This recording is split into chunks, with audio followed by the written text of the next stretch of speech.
All right, we're back. Sorry, I took a break for a little while. My back was killing me. So, we're working on the wing now. Easiest way to do wings. Outboard side. Start on the bottom. All right, we're going to do this whole half of the wing.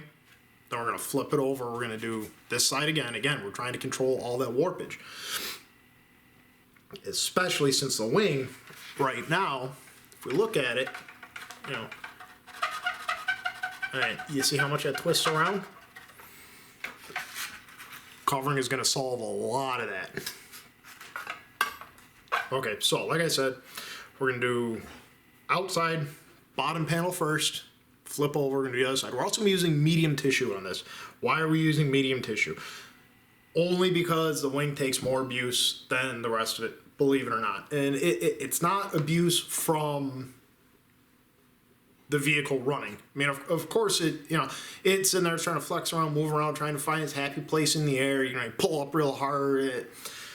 The wing does see a lot of in-flight abuse like that, but so does the rest of the model. The rest of the model is going to see a lot of stuff too. But what we're concerned about more is, you know, your guys sitting there, you know, at the side, you know, on the outside of the sorrel, sitting there holding it, waiting for you to launch. You know, the good guys know, you know, you don't really use your I don't know how to explain this, but you're kind of more supposed to be using your fingertips on the leading edge, and you have a hand on the back, or maybe you have a hand on both sides, however your guy decides to do it. But the guys who know do this, and then they let go to let your plane go. But with thin paper, it's really, really easy to put your thumb through it, or do something medium. Just adds a little margin of safety for you. So that's why we're using it. If weight is your sole concern, use light. Now, go ahead. Nothing wrong with it. Now, unfortunately, on this one, I just noticed this when I was sanding it out. I don't know how well you'll be able to see this on the video. I managed to flatten out the front of the ribs a little bit. You know what? It is what it is. It's still going to fly. It's still going to run great. That little tiny itty bitty little bit of radius off top, it's not going to hurt anything. So don't freak out if you notice that when you did yours. Admittedly, I got in a rush, and when I was sitting there sanding, you know, I kind of just pushed too hard with the bar while I was doing that. So at least they're all equally flat. I don't have uneven parts of the wing. But again, you know, everything should feel nice and smooth. You don't feel any nasty boogers anywhere. You know, keep your sandpaper close. Always a piece of sandpaper around. You know, go ahead and feel it. Edges have been broke on each side of the rib, and when you're doing that, you know, you just wipe it. That's all you need to do. Same thing, you know, you just wipe it. Going to town. And again, 320 grit paper doing this.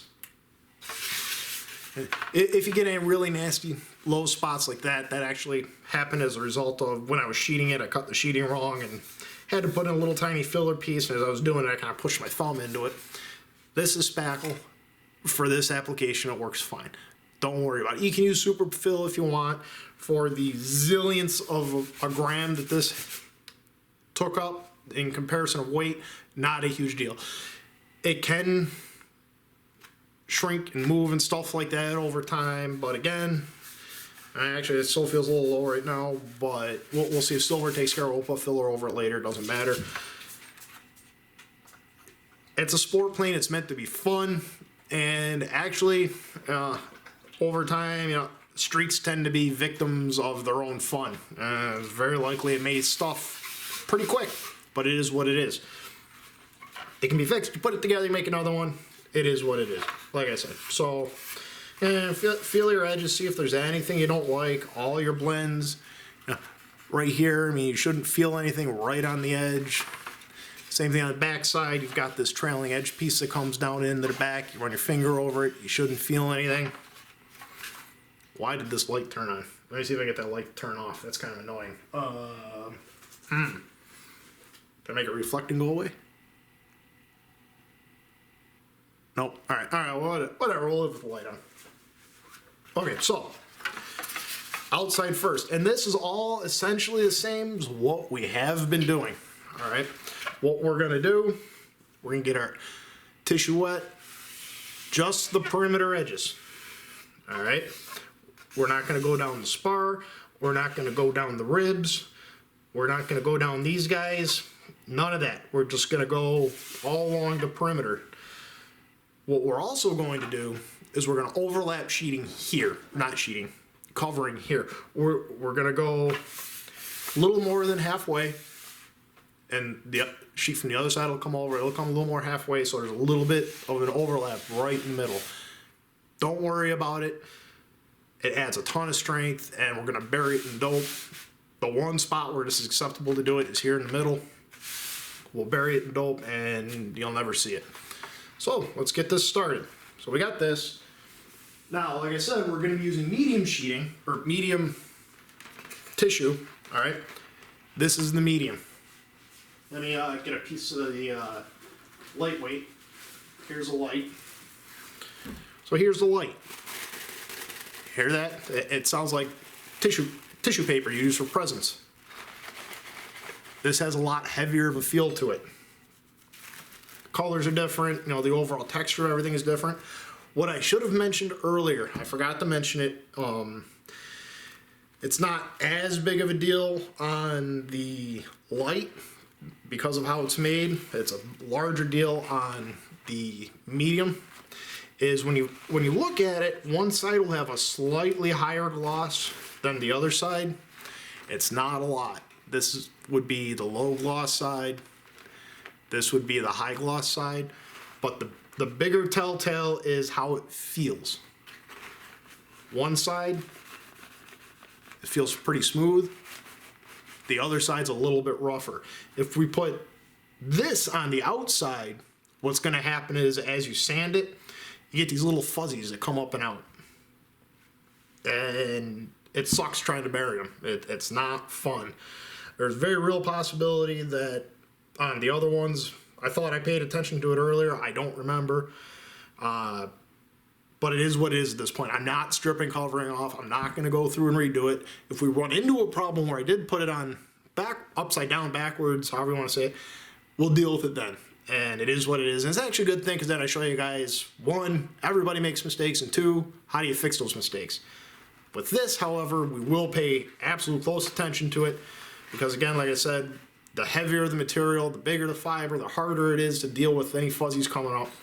So make sure the smoother side is what's facing outside, up, out, whatever. This is a surface we want away from the wood. Okay. So just like we did before, since we have limited room here to do the wetting operation, let's do this. I'm gonna put this off to the side first. Hopefully it doesn't fall anywhere. Stay put, all right. We'll get the tissue wet first, and we'll make it a little damper than we normally would because it's gonna be sitting for a minute or two. Get all this out of the way.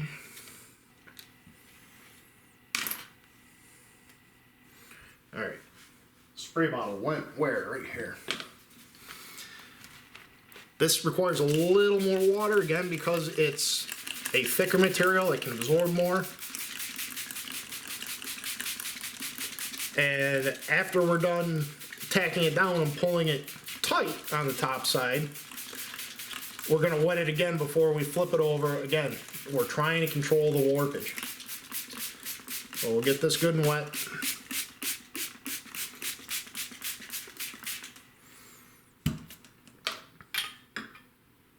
Paintbrush is flying all over the place. All right, outboard bottom side. Do the outboard bottom side because we're working on getting the hang of what's going on here first. Again, getting in our groove. I took a break for about an hour or so to drain the, well, I shouldn't say drain, get all the video that I have done so far today off the card because I only have one card and I'd be mad halfway through this if I realized I ran out of video. Then I had to stop in the middle. Always try and plan to keep going. Don't sit there and stop halfway through, especially on, I mean, all components are critical, but some are more critical than others, especially this. You know, you don't want to deal with having a nasty warp in the wing if you don't have to. We're going around all the edges. Flight Streak's a little unique, and other planes from the era. They have what you could call the flat as a stationary one in the back. No big deal. That's just a big edge we gotta do. We just treat it like any other flat surface. Coming up the middle. Again, we're only doing the edges. Leading edge. And you see how when you're laying the dope on, how it's got that sheen to it? Well, when you put your very first few couple of coats on, it doesn't look like, when they're raw wood, it doesn't quite look like that. It's when it has dried and it still looks like it's not going to look wet, but it just has a really nice sheen to it. I mean, it looks like you put clear coat on it, which is exactly what you did. That's when you know you're ready to start sanding and doing all that. Don't even think about taking a piece of sandpaper to it until you can see some level of sheen on it. Otherwise, just wasting your time. That's why I say 3-coat sand, 3-coat sand. 3 coats seems to work good when you're reduced.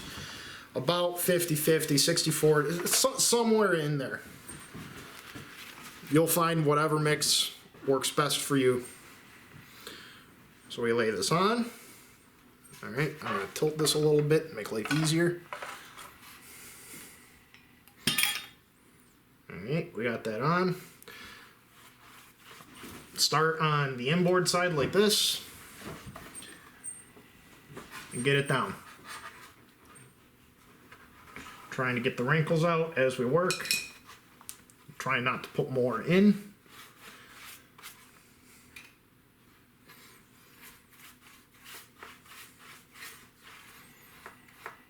Alright, so that's on. Alright, so now let's try and get everything lined up so you don't really see any huge wrinkles. Again, we'll work them out, but as little as possible. As few wrinkles as possible. One real good one right here.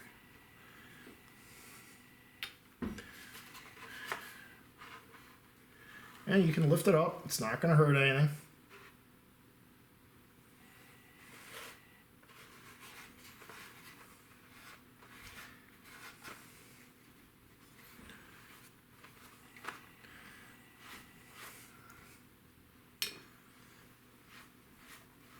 And glued down real nice and good.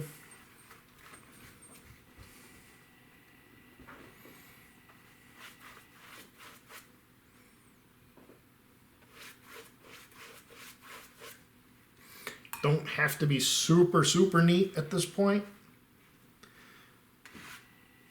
But, again, more time you take now, the easier life gets in a bit. Just try and work them out as best you can.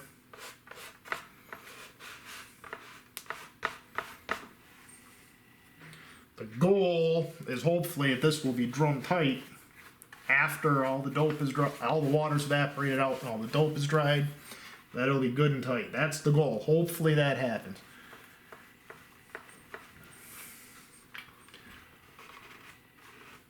What are you doing, Luce?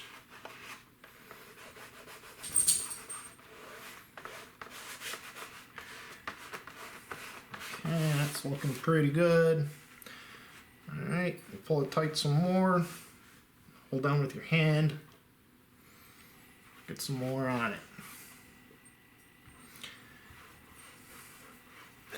I also cheated a little bit during this little break when I was getting rid of the existing video file on from the first half of this. I washed my hands, I got some of the stuff off because, man, it was just driving me bonkers.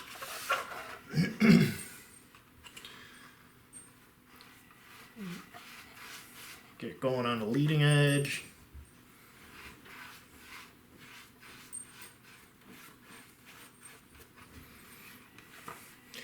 Try to work your way evenly from side to side.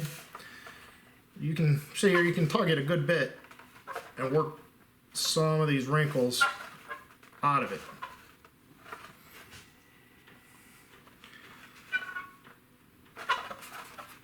can't pull really hard, but you can pull harder than you think, if that makes any sense. Just always try to work them out nice and gently. I really hope these are showing up on the video. A little bit of a wrinkle in through here. It's okay, just give it a little tug.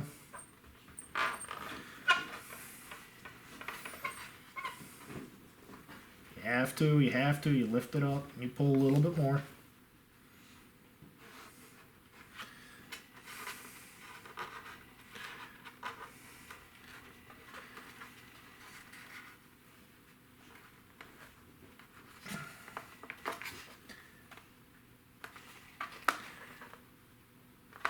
You know, some guys, they like to start with the hard stuff first. I would probably consider the wing one of the hardest parts because you're trying to get these wrinkles out as much as possible to get it to dry really tight.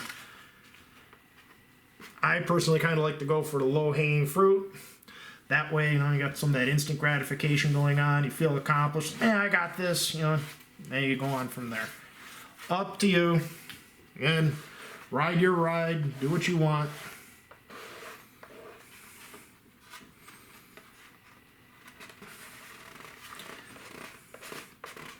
Little wrinkles will come out on their own. If you got some bigger ones, then we deal with them later.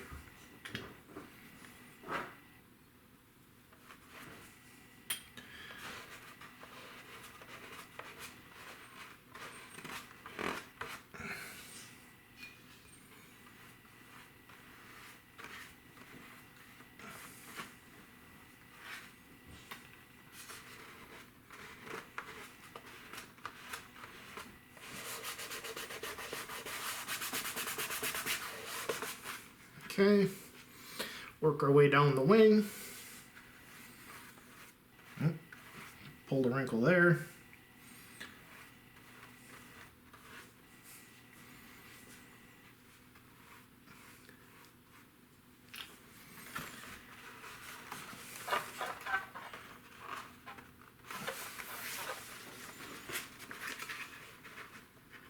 And always pulling, trying to get this as tight as possible.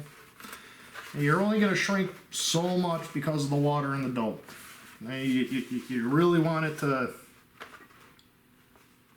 be right first. And pulling little tiny wrinkles out.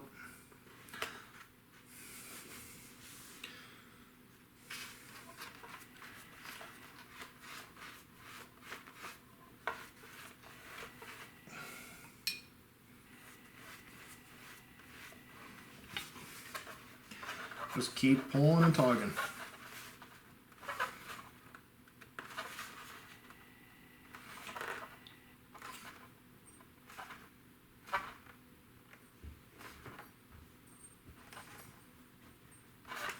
If you have to, get it wet a little bit.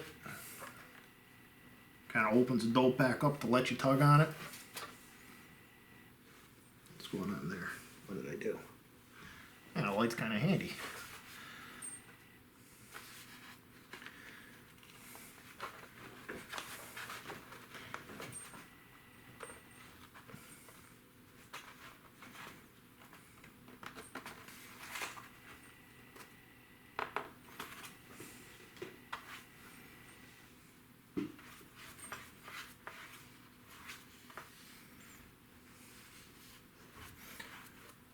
Wake it up.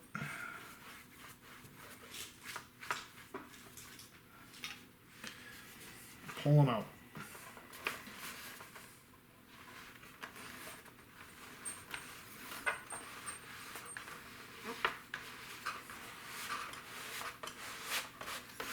Things start drying out on you.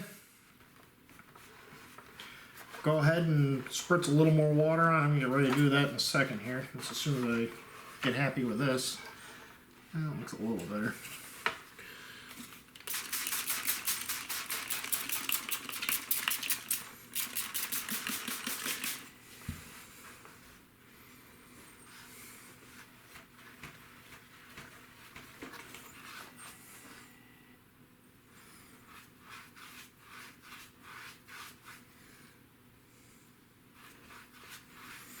Don't be overly concerned with how much product you're putting on now. Again, we're going to wind up sanding most of this off anyways, because we've already got that really good foundation layer that we spent a lot of time sanding out, making look pretty.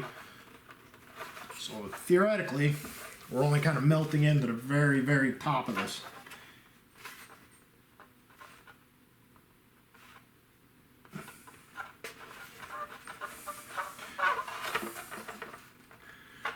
Get these wrinkles out. I don't know if you can see it on the video. I hope you can.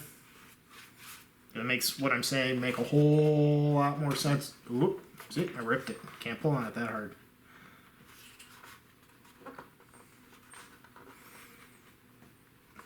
Lucy, get out of there. Hey, Luce!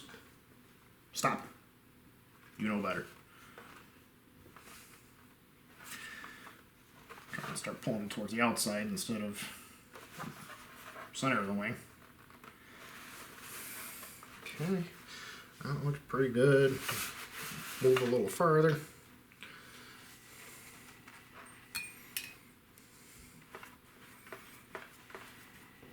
Hey, Lucy.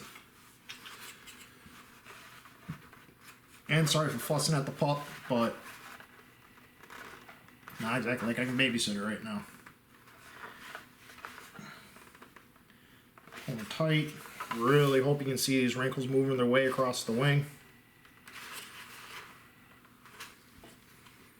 Hey, what are you doing? Hey, leave it. Here, Lucy. Hang on, guys. Hello again. Sorry about that. Sometimes even good girls are bad every once in a while. There we go. All right, getting this on.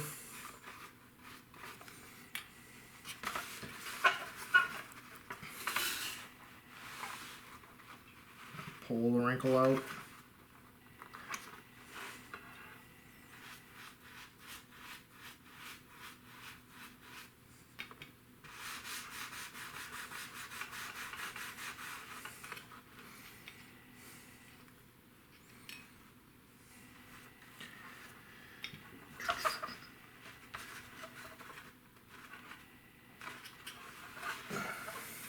Okay, now, like I was saying, the fun part, the wingtip.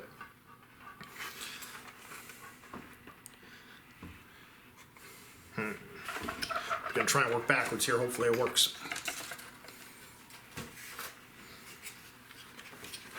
Okay, we're gonna work the corner. Ooh, that's not stuck down in the front first. Get that stuck down in the front.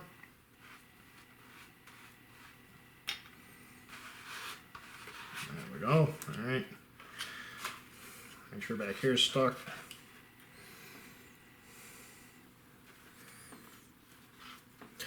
Put more wrinkles in. That's what we're good at. Okay. Alright, so now we gotta deal with this. This is what I was talking about, this kind of difficult to handle leading edge.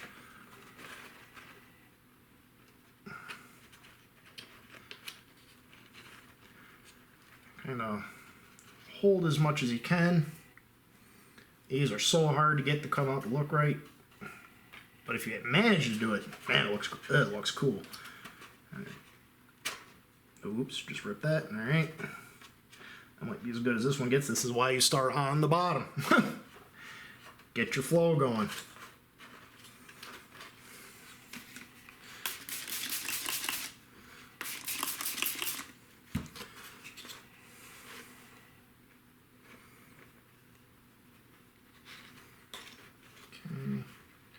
Kind of gather it up as best you can.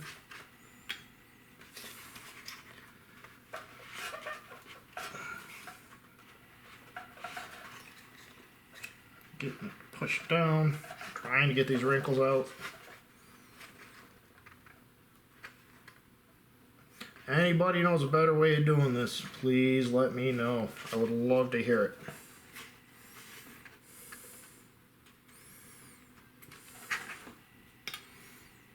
The wingtip gets significantly easier the further back you go because it flattens out.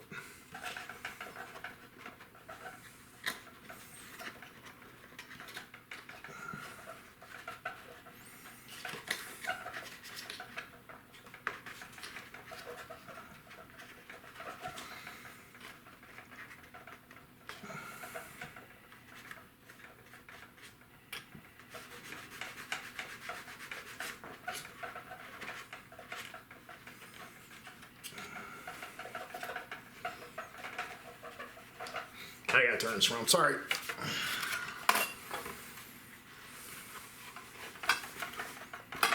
What's going on here?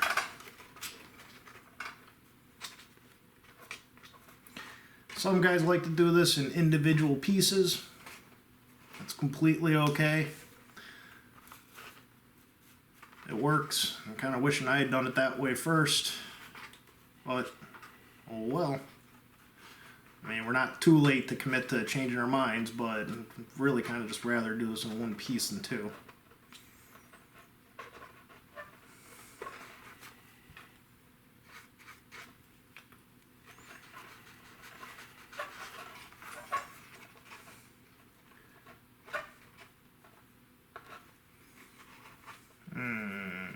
Where did that big wrinkle starting from?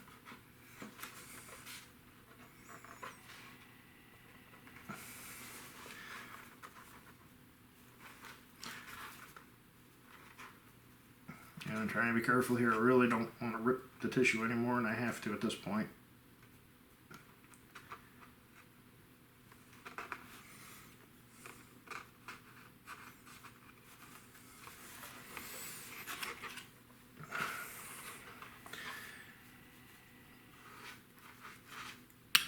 It's not wanting to stick on this corner either, which has caused me all sorts of angst and frustration.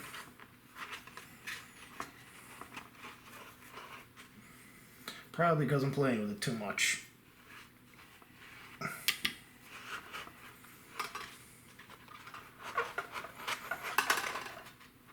Ooh, almost put my finger through the top there. I don't know if you noticed that or not.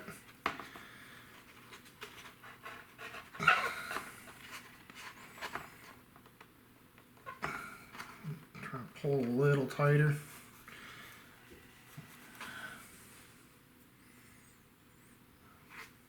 Back edge.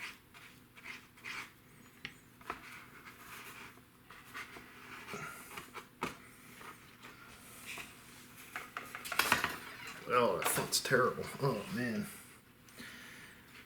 Oh, what are we going to do here? Where is all that material trying to go? Might be living with this. Again, it's just a sport model, so I'm not really too concerned about it being super pretty, but I would at least like it to look cool. Like I'm not a complete hack. A little bit of a hack, not a complete hack.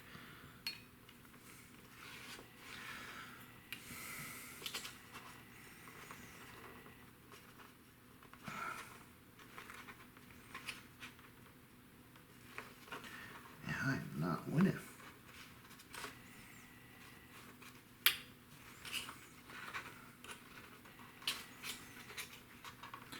Playing with it too much, that's a problem. When you start getting greedy, stuff like this happens.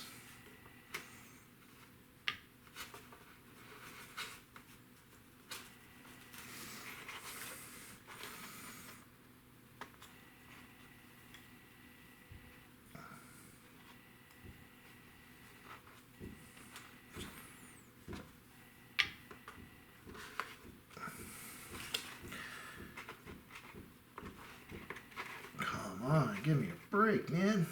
This is also why the light does make life easier around tough edges like this.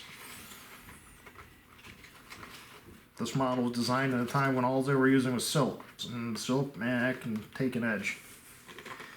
Medium, not so much. Might be living with that one.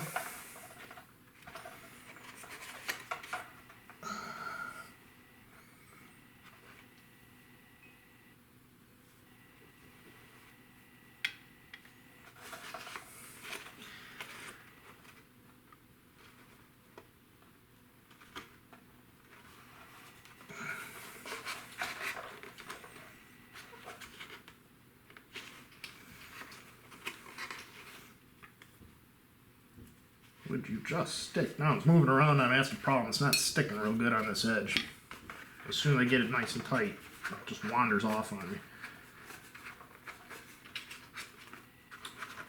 And also part of that is admittedly playing with it too much.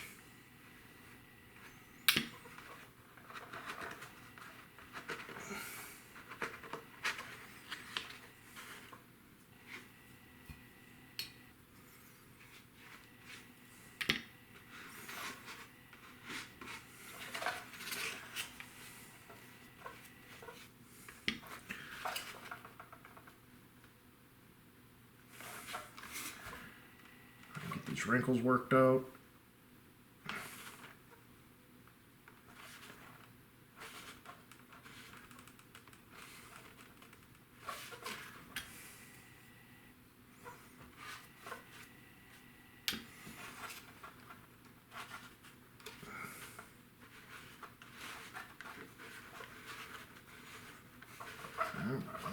Now it's starting to cooperate. Well, it was cooperating.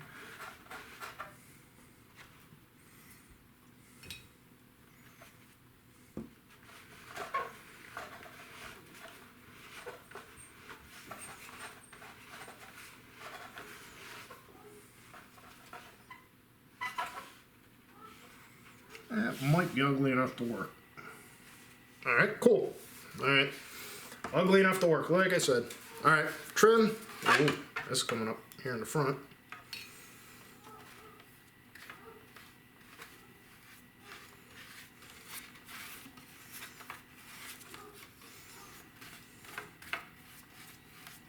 Oh, now the light turns off.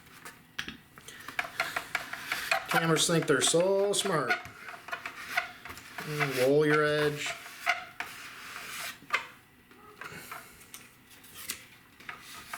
Trim it the same way that we did before. We'll go over the trailing edge. Make sure this is glued down nice and super tight.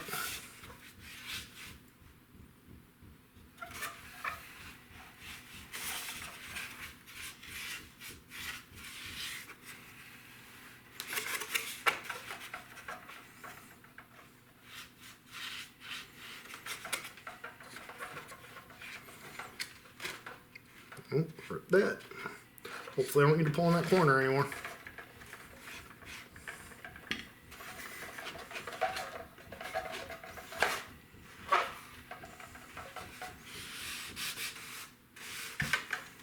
Alright.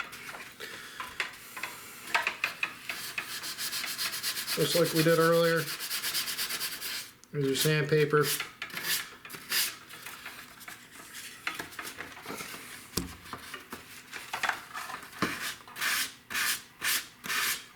Wipe it off. Try and do it nice and straight, that way you don't cause any puckers on the other side.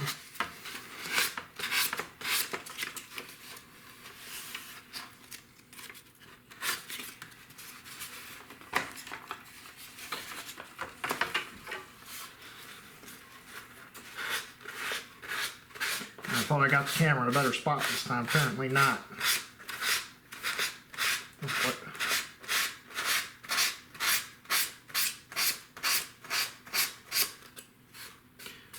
Hopefully you can see these little fuzzies that are coming up as we do this, because that's what melts down into the finish as a result of sanding like this, to help you make a really nice, pretty blend between two pieces.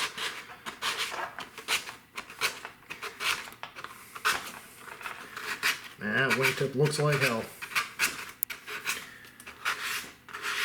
Oh well, I'm not super concerned about it. We'll see if we do better on the next one. Not like we want to have 4 tries to try this, right?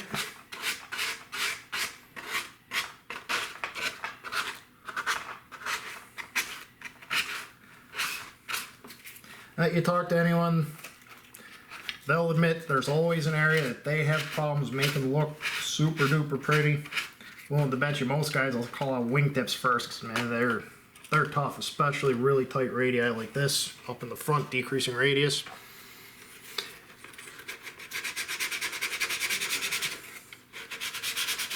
Get this off the edge.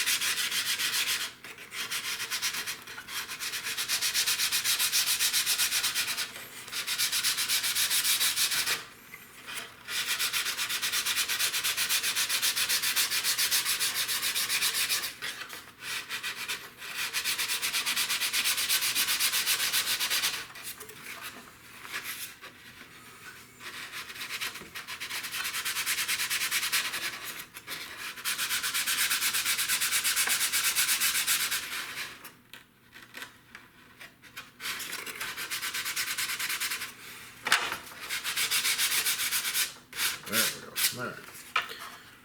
That's all trimmed off. And one more lap around the edges just to make everything nice and smooth like we did before. Don't be afraid to go over the whole center section for the sheeting.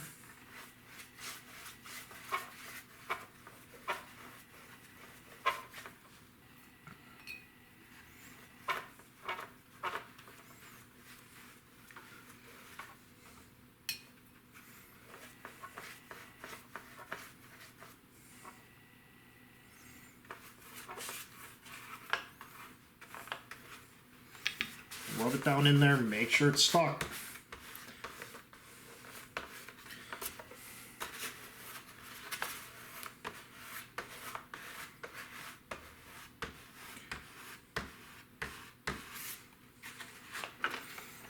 Leading edge.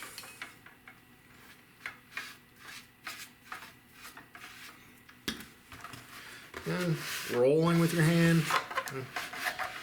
Try and get those wrinkles out. Work it.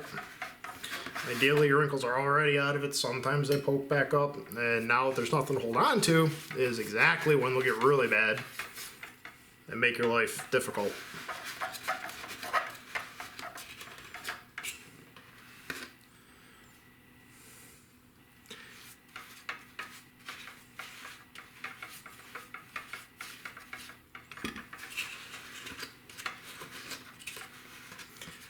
It's nice now because right now I can put your fingers inside on the bottom. When we go to the other side, we can't do this anymore without putting your finger through it. Take the easy way whenever it's available. Why do I feel little goofy spots? There we go. Sorry, I was feeling some little goofy spots up here on the leading edge from where the tissue balled up as I sanded it. They're way more obvious now than what they were before, again, because this is about twice as thick as what we were using before, which is, again, causing some of our issue as far as here. Hopefully we can get this to shrink up, at least respectably. It probably won't look super pretty, but that's why it's on the bottom. Hopefully we do better on the top side. This would be a time when the monocoque guys are saying, oh man, you can just sit there and hit it with some heat and it goes away. Well, yeah, maybe, but I've definitely covered wings where it didn't go away and you wind up burning a hole through it. And then you're stuck either making a little tiny patch that everyone can see, or you take the whole thing apart and redo it. And then you got a huge piece of wasted film sitting there. You can't exactly recycle it.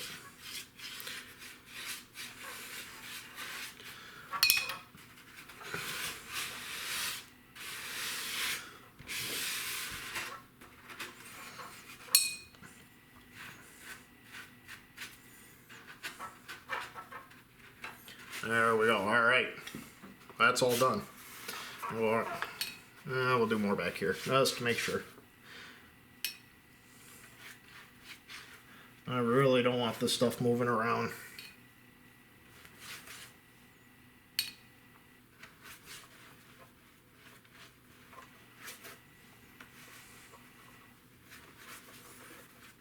We are not doping the bays yet.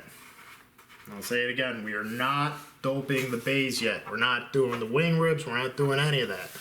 We're just doing the perimeters.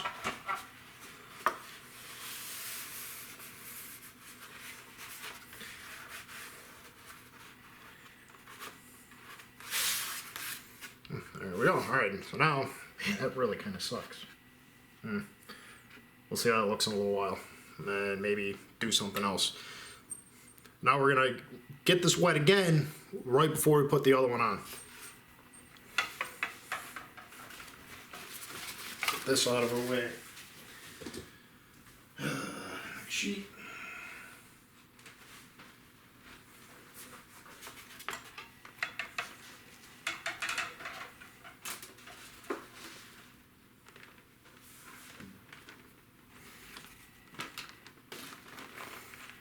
Again, shiny side up, smoother side up, however you want to think about it.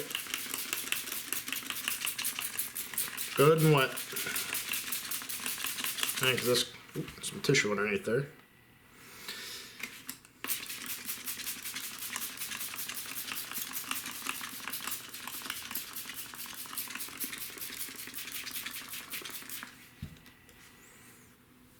Don't spill your dope flipping your towel over. I've done that plenty of times. Stuff's kind of expensive. Don't do it for, don't make yourself more problems than you need. Okay.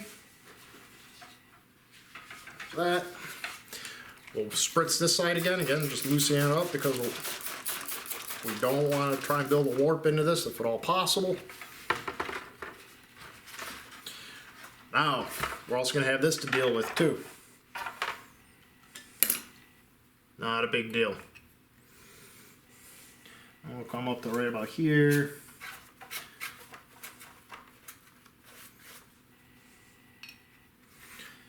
And just doing the edges.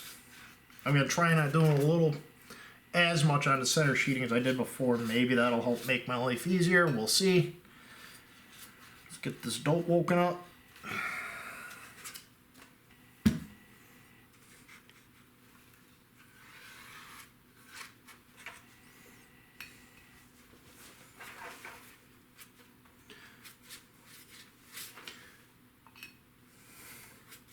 And it's a little reverse kind of curve angle here, whatever you want to call it. Can be troublesome. Because that turns in a really wide area as opposed to just a real narrow trailing edge. You'd be able to pull your covering down nice and tight. But it is what it is. It's the nature of the beast. Shiny side up, it's still wet. Lay it down, spread it out. I'm going to go to, we'll go to right here, right next to the wire. Okay. Just try and make it as neat as possible. Really hope we get that wingtip looking better since it's on the top now. Really hope we get that looking better. If not, might be cutting these out and doing it with thin anyways. I'll get that. Just around the edges.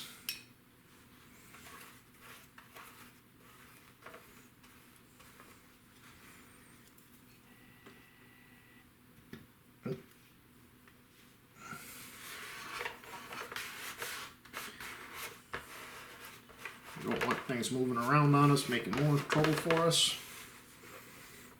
Okay. That actually looks kind of good. Keep working. See how bad we can mess this up. Go a couple of bays at a time, that way you can slowly work your wrinkles out.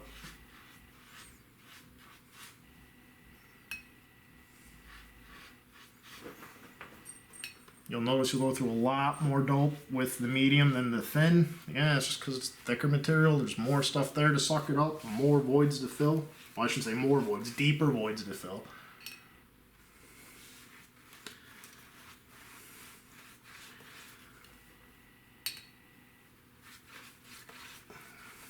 Go 2 or 3 days at a time, and then we'll try and stretch it out and see what happens.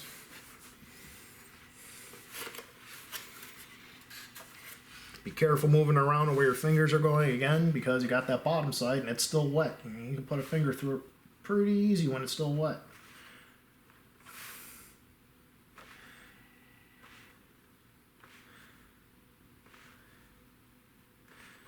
There we go.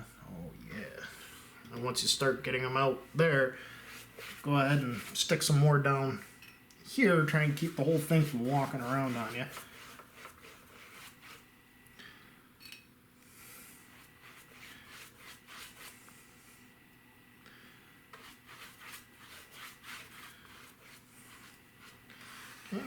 Keep working your way down the way.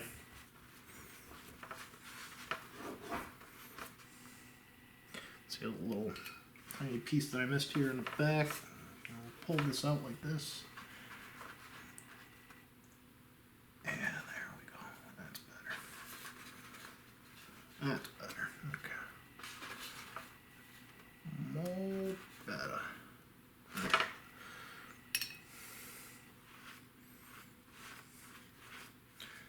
2 or 3 bays at a time. Not trying to set any land speed records here. Not trying to show how fast I can cover a plane and make it look like hell. And show how fast I can make a cover a plane and still be a decent sport plane.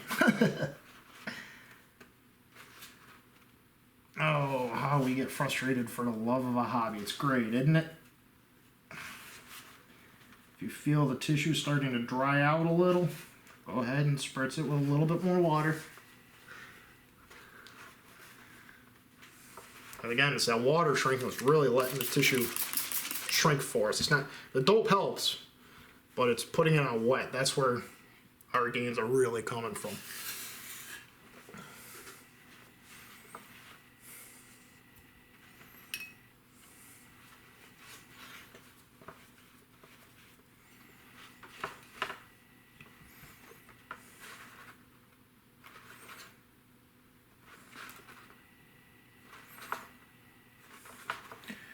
And you'll also, when you start chasing these things across the panel, and they're going to want to go a certain direction, don't fight them, try and make them go where you want to, just get them to where they want to go themselves.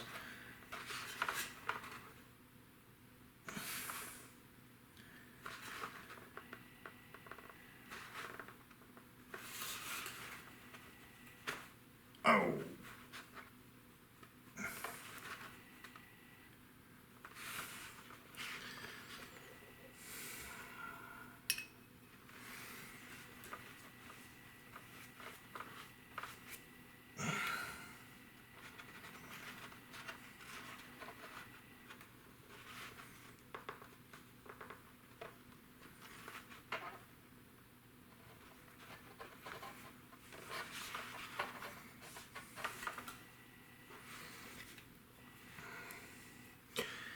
If not as much of a chatterbox as I was earlier, some of you may appreciate that. Concentrating a bit here.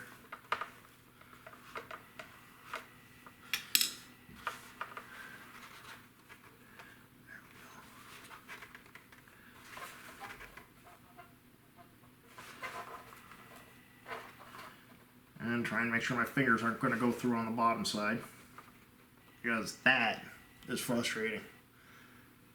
Fewer things in life are more frustrating.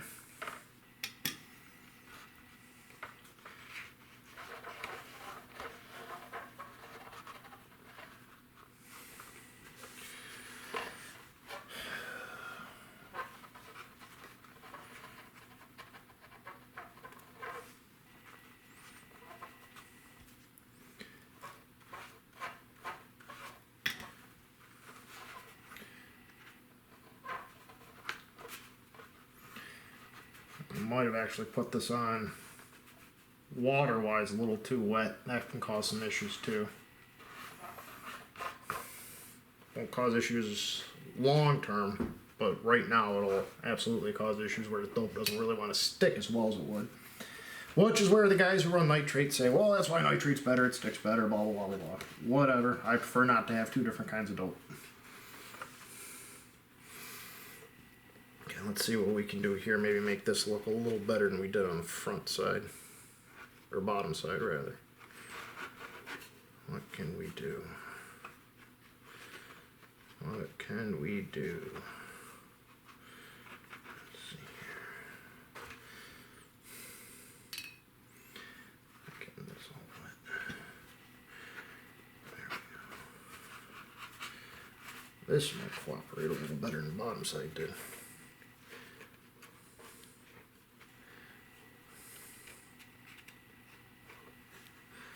Be mindful of where your fingers are going.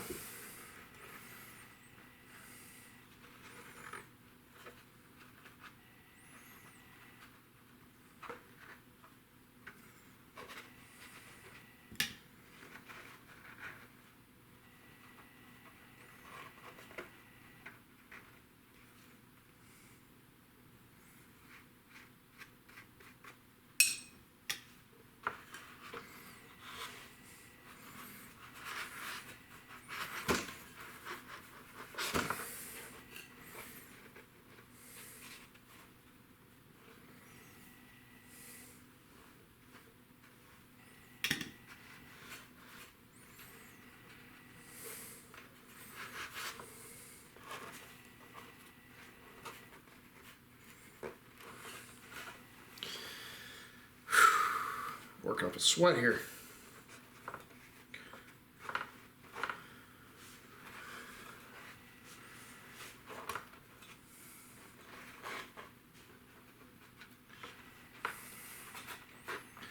Oh, stay down, man. Give me a break. That's where a second set of hands tends to come in kind of handy, but we're all not lucky enough to have a second set of hands to help you hold stuff. I suppose I could use pins. That means going in the other room and finding pins though, and I don't want to do that because I don't want to.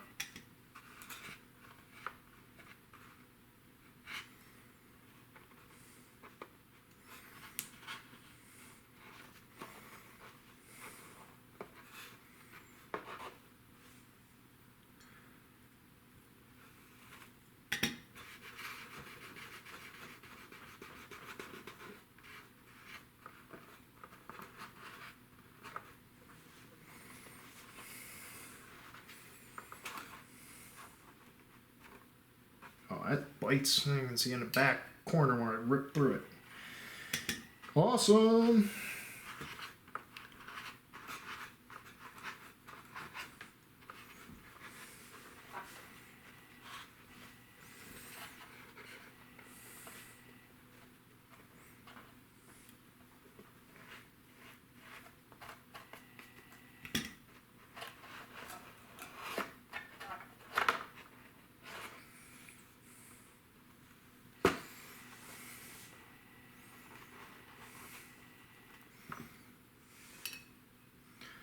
Really hope I'm not messing up the bottom side, but we'll check it. Always double, triple check your work as you go. Instead of finding out later that something bad happened. Better to find out now and get it over with.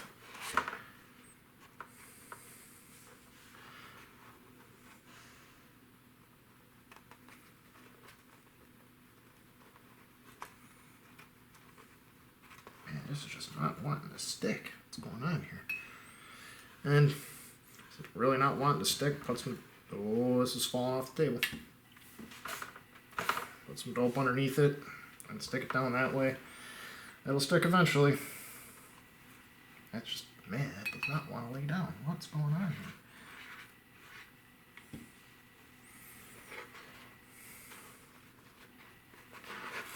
Not gonna lie, considering changing the video to doing medium, or doing light.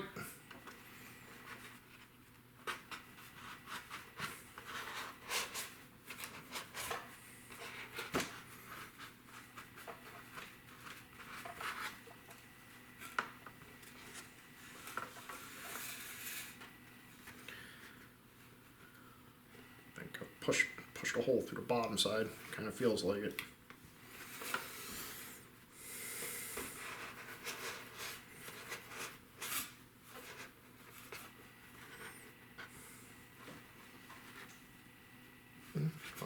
Why is it not wanting to stick? This is driving me up the wall. If you could only understand how frustrated I'm getting right now. Not gonna lie. All for the love of a hobby, right guys and girls? Oh, rip that.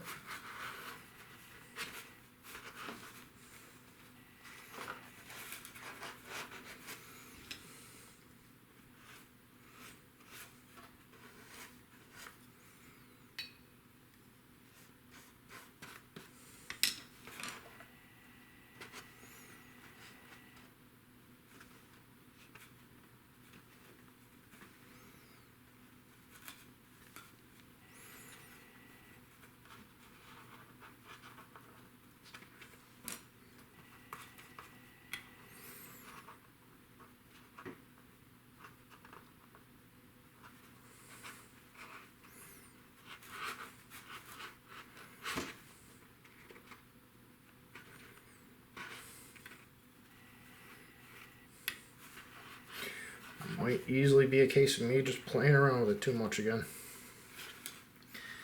I'm getting wrinkles back into the open bays.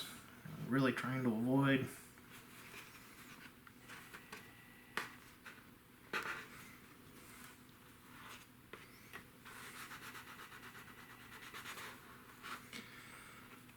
Why is this not sticking?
And sorry if I'm wiggling in and out of frame here. I'm trying to look up as much as possible.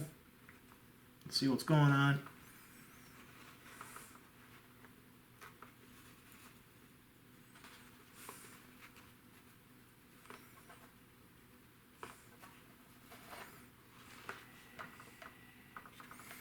Not really liking this.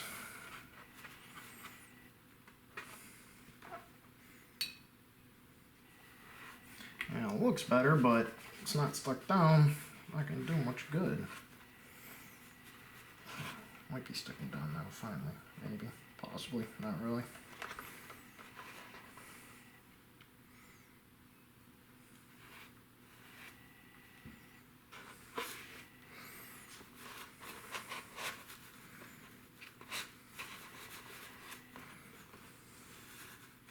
Damn.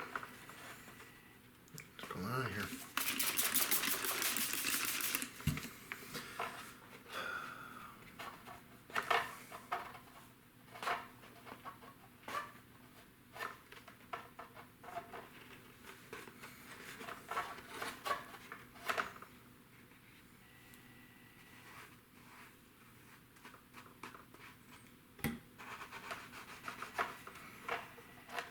Hopefully it looks better when it dries out. I'm not sure what else to do with that.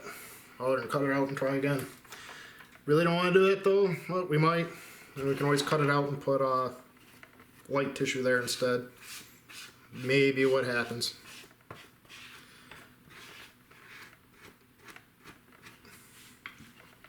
There's a very good possibility that's what happened. But if that does happen, I'll show you guys how you do it.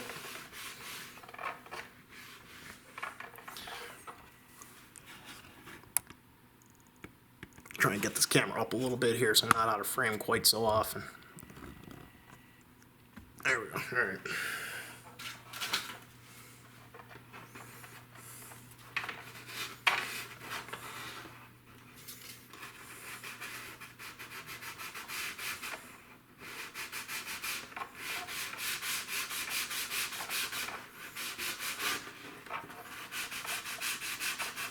Same thing we've been doing all afternoon.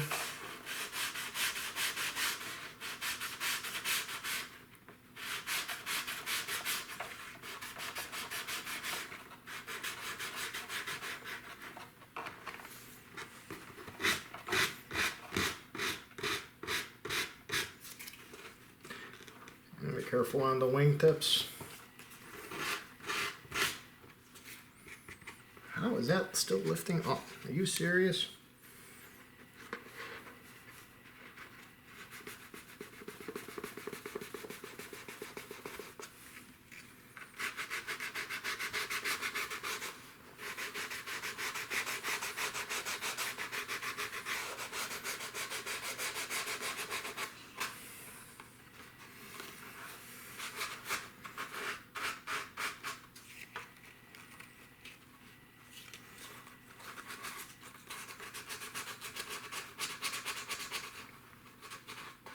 Try and leave a little overlap in your tissuing on the leading edge, and just a little extra strength. See a couple areas where it ripped out while we were working. That's fine. We'll fix it in a little bit.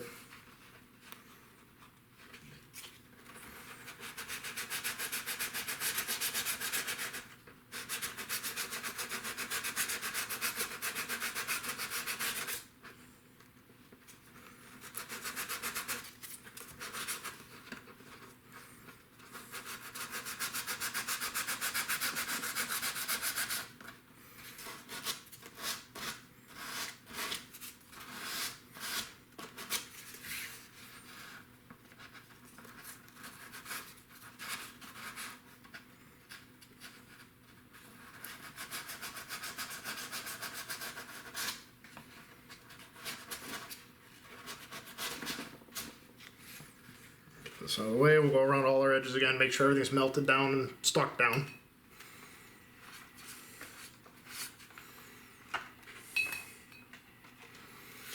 It's tough to keep this wing exactly where I want to keep it in frame because of the push rod sticking out of it. But just like you've seen me do all afternoon, this going around the edges, making sure it's stuck.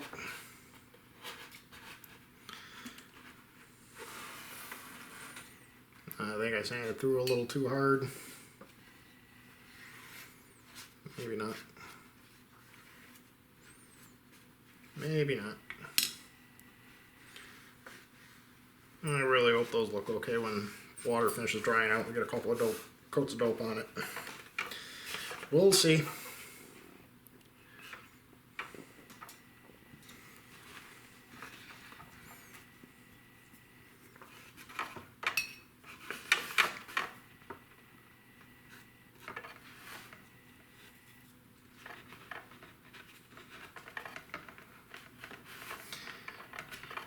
Corner lifted while we were trimming it. Hopefully that doesn't cause any issues. Worst comes to worst, you just pull it all off, you do it all again. It happens. I may have been in my groove earlier today and it's fading out. I can kind of feel that and kind of burning out a little bit myself. I don't want to sit down and watch some Star Trek and relax, but trying to get this done. We will see how that side looks when it dries. I'm not holding my breath of it looking real cool. So now, like we were saying about not taking breaks and things like that.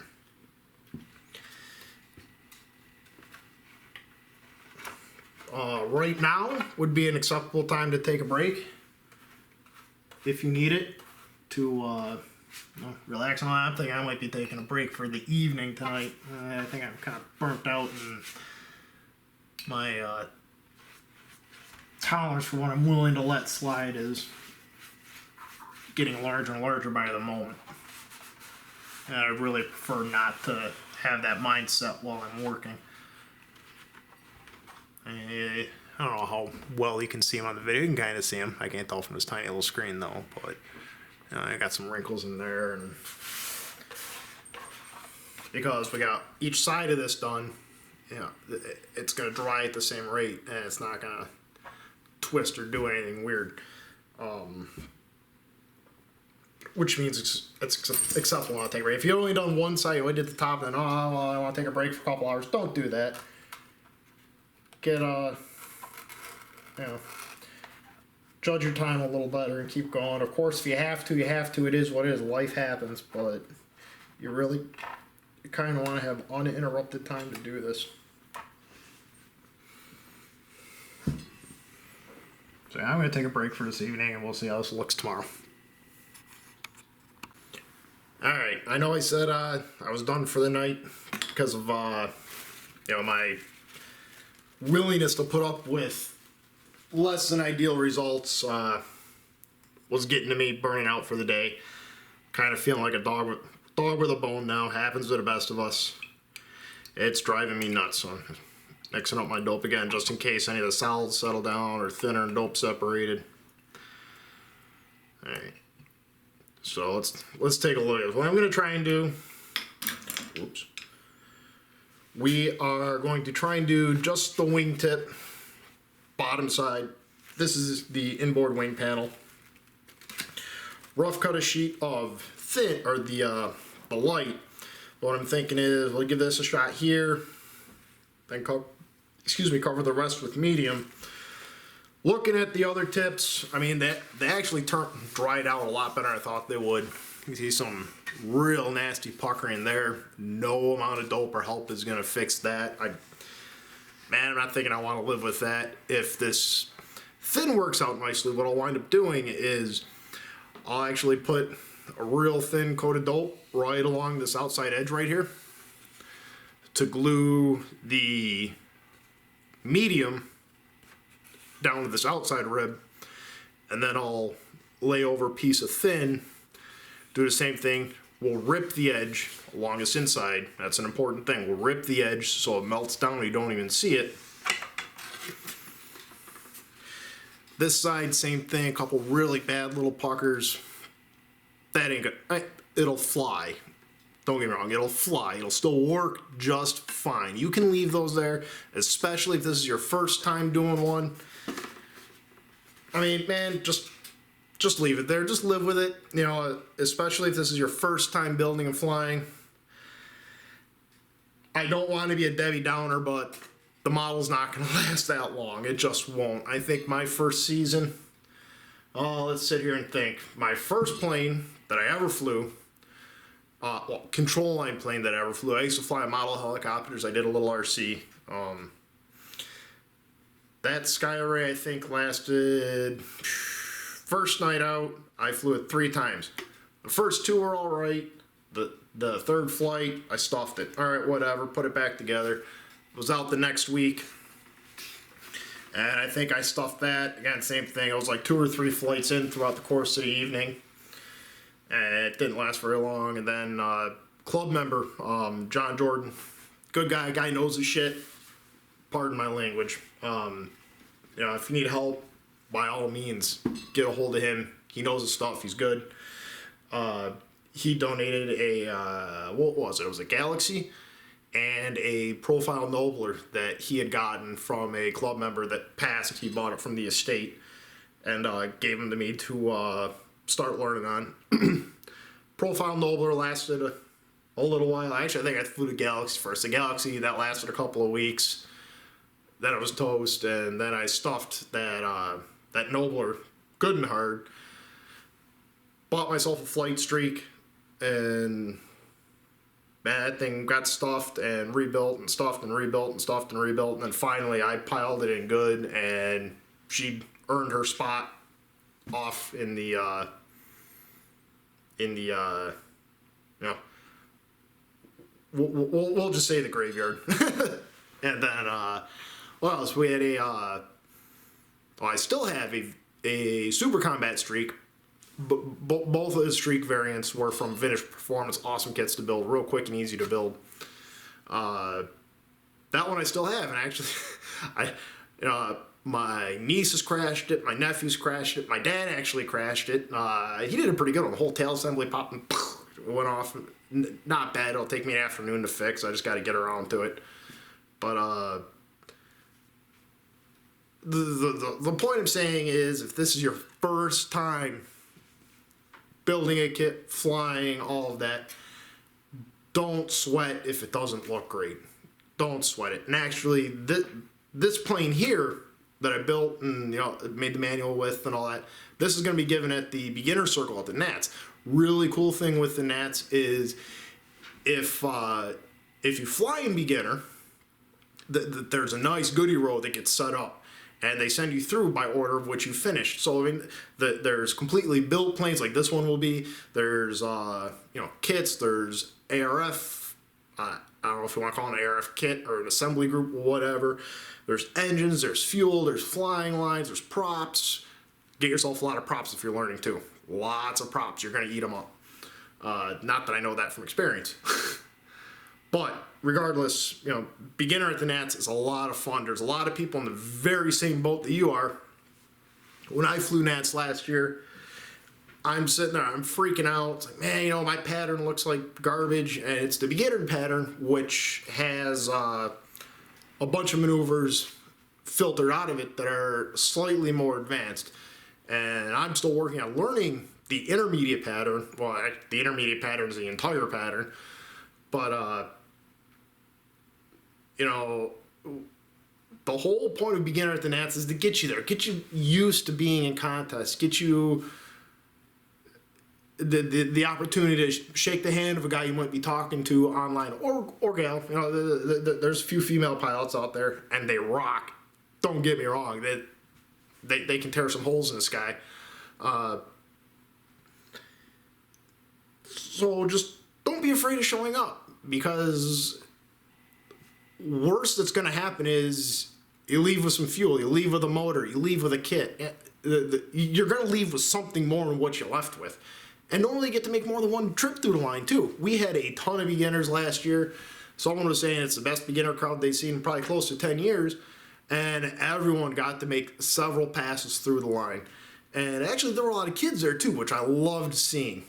This is a great hobby for kids. And when I was a kid, I loved building models. I built, plastic cars, huge Star Trek nerd. I built a ton of Star Trek ships. model rockets. I still build model rockets too. But seeing kids there outside, having fun, laughing, running around with each other, kids that they may have never even met before, they're still running around having a blast with them. They go out, they fly, they might stuff. It is what it is. You know, there were a few guys in up on the L pad, glorious crashes. I mean, it's always bad to say it, but when it's someone else saying it, you know, they were glorious. When it's you, you don't want to talk about it, and the last thing you would call it is glorious. But when you're talking about someone else, you know, it's kind of like I was talking about earlier. I work with machine tools. There's an old saying: if you're not crashing a machine, well, if you've never crashed a machine, you've either never run a machine, or you don't know how to run it because you're just sitting there running a safe, proven program. You're not trying to figure out what else you can do. It's kind of like I was talking about on the Chalk Talk video. If you burn through a couple of spots when you're sanding through, no worries. You're not trying to keep your weight down if you're not burning through in a couple of spots. There's nothing wrong with it.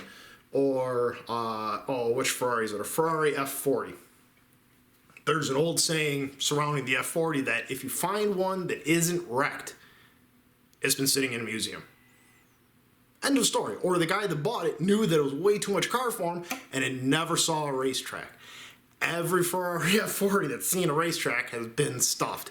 And almost all of them have been stuffed to a point where if it's been repaired, it doesn't really impact the value at all because the guys fixing these things know their stuff and they make it to Ferrari specs again. And most of the time it's a Ferrari guy. I mean, he worked at Ferrari at some point or he's been working on them since he was a teenager.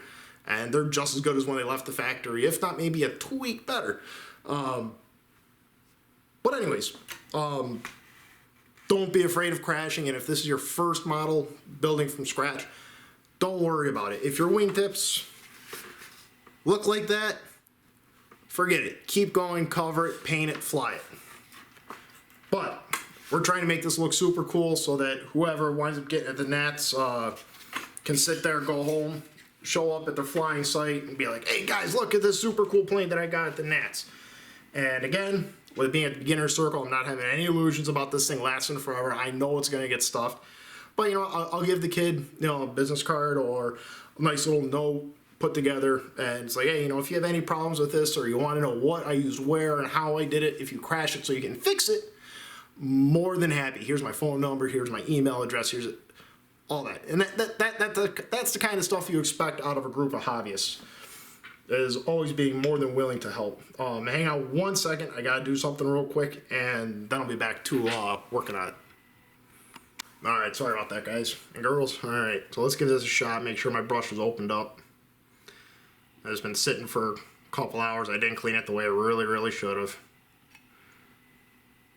All right, softening back up. I probably should use the smaller brush on this. Might make life easier, but we're living dangerously. So again, we're starting on the bottom side because we're just experimenting. We're going around the edges. Try not to get too much dope on your lead outs.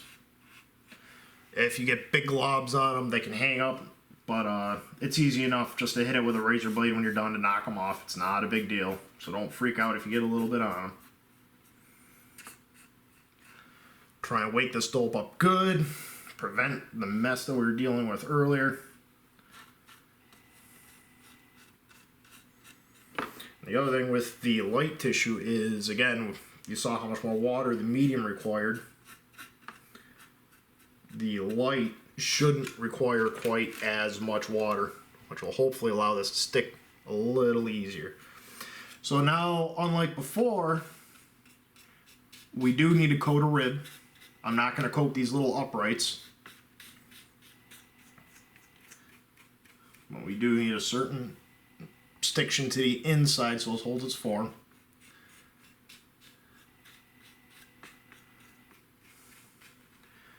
There we go. Alright. Let's give this a try here. Let's see what happens, shall we, sports fans? Alright.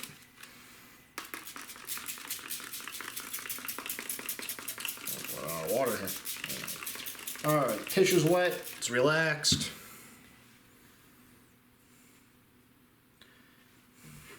Like I said right here, I'm just experimenting, trying to figure out end game what's going to happen with this, because we're not quite entirely certain what's going on.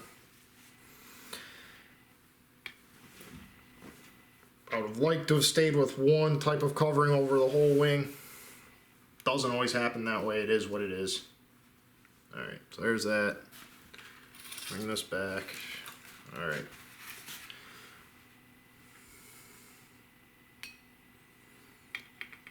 Brush ready. I forgot to check which side of this, so oh well, it is what it is. If we get little funky spots, we'll just have to deal with them.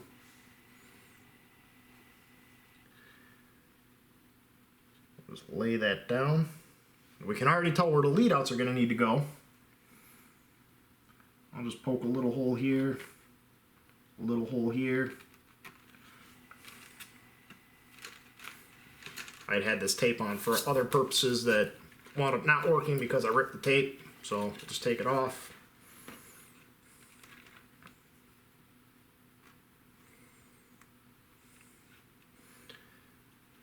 Side one. There's the other one. There it is. Side two.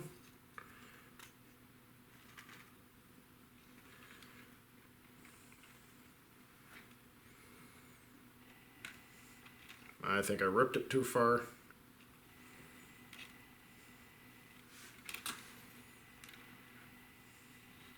Maybe not. Alright, so don't have a ton of room to play with on this. I'll just put it right up against the edge. Try and dope it down.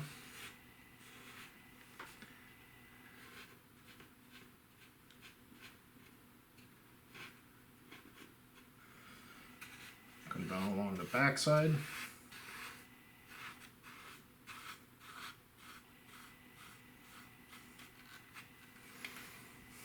Push it down.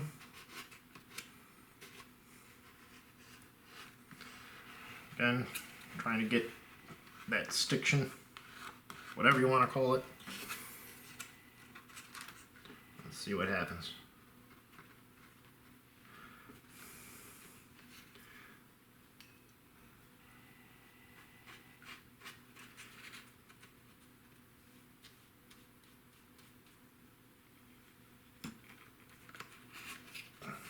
Oh, this might be working better.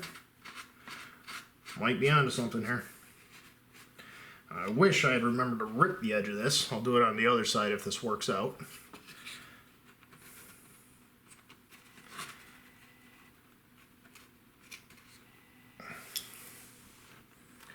What's going on here?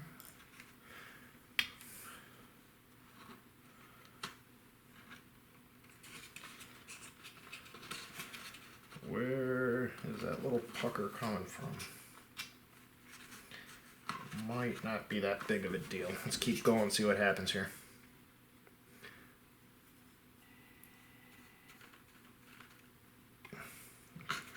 And just slowly working our way around. We're not trying to set any speed records.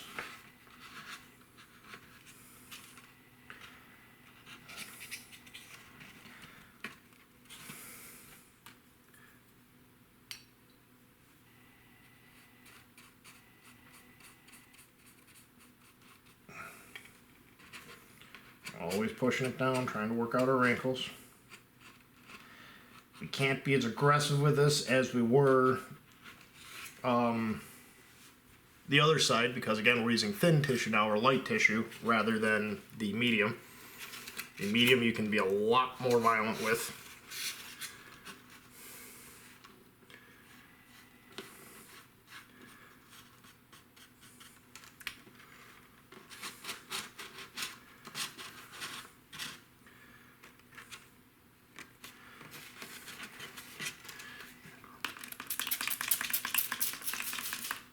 Little spritzes, just trying to get it to ease up a little bit, so that way we get these wingtips nice and tight. Because man, when these wingtips, if you nail them, oh man, do they look cool.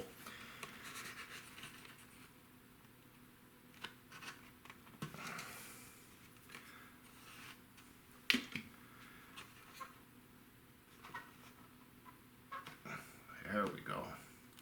Oh baby. talking to your models helps a lot too. That kind of goes along with what I was saying earlier about asking for expert advice. Talking to your model and talking to yourself always helps. Anyone who says it doesn't, they're lying. Whoops, I just ripped the tissue a little. Hope that stays. I don't think I ripped it in a critical spot. We'll see though.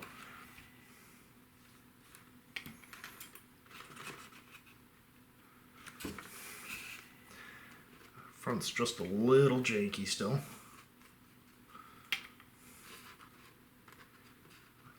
See if we can get those little tiny wrinkles out. Oh. All right.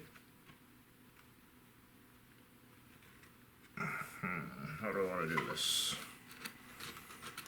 How do I want to do this? I ripped it right here on the very tip. And I would really kind of prefer... Oh, let's do it like this. All right, this is how we're going to do this. All right. I'll glue that back down since it looks like it actually drew up kind of tight. Okay. There's that. Are those going to tighten up? I think it's hitting the tip of that a little bit. This might work. This might work. All right. Let's go around and trim all this off, same way we have been doing.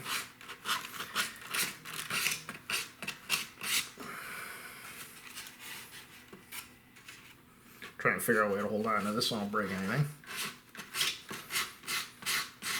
This is a bad point in construction to be breaking stuff. It happens, don't get me wrong. It absolutely does happen.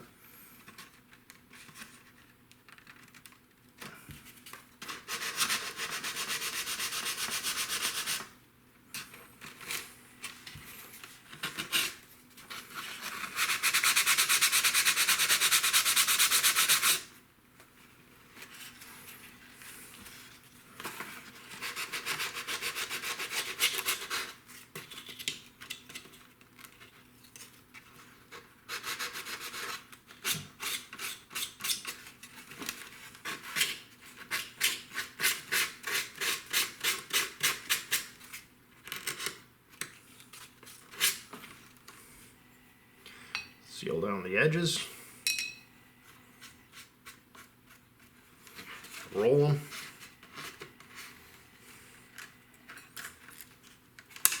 And keep wires out of your face.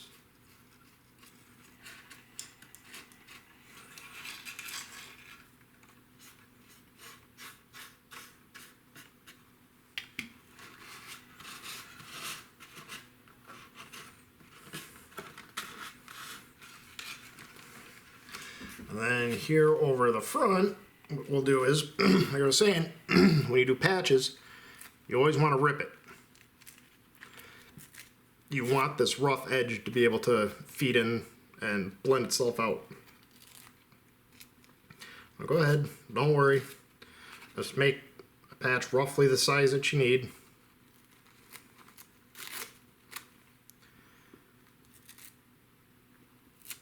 Something like that.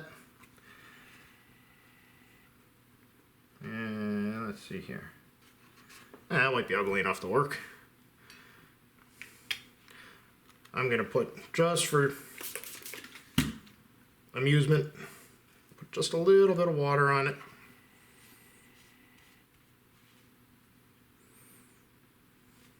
There we go.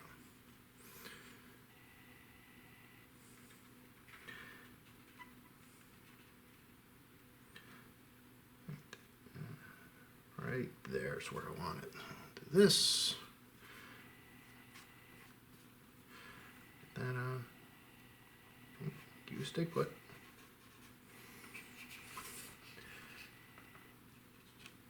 And get this stretched around. A little bit of dope to hold it. Hey, that might be ugly enough to work. Might be ugly enough to work. Put that down.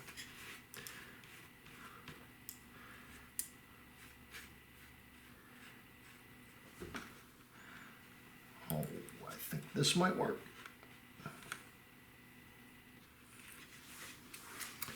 Is this going to work? Oh, we got some ripples back here because I didn't. Well, it's still pretty wet though. Those might draw out as it dries. Okay, so I know I said never cover one portion at a time. Bad habit to get into. I'm doing this for testing, just to see how it looks. I already like how much easier it went on in general. I'm already sold on that. However, I'm not sure if these little ripples are going to come out. And given that this was just a test piece, I'm going to let this sit overnight, see how it looks. I don't think these ripples are going to come out, but I'll see how it looks in the morning. And if it looks significantly better than the other side, what I'm going to wind up doing is I'll still take this off and resand. I mean, you just got to run your paper around the edge. It just falls off. And then I'll wind up redoing this.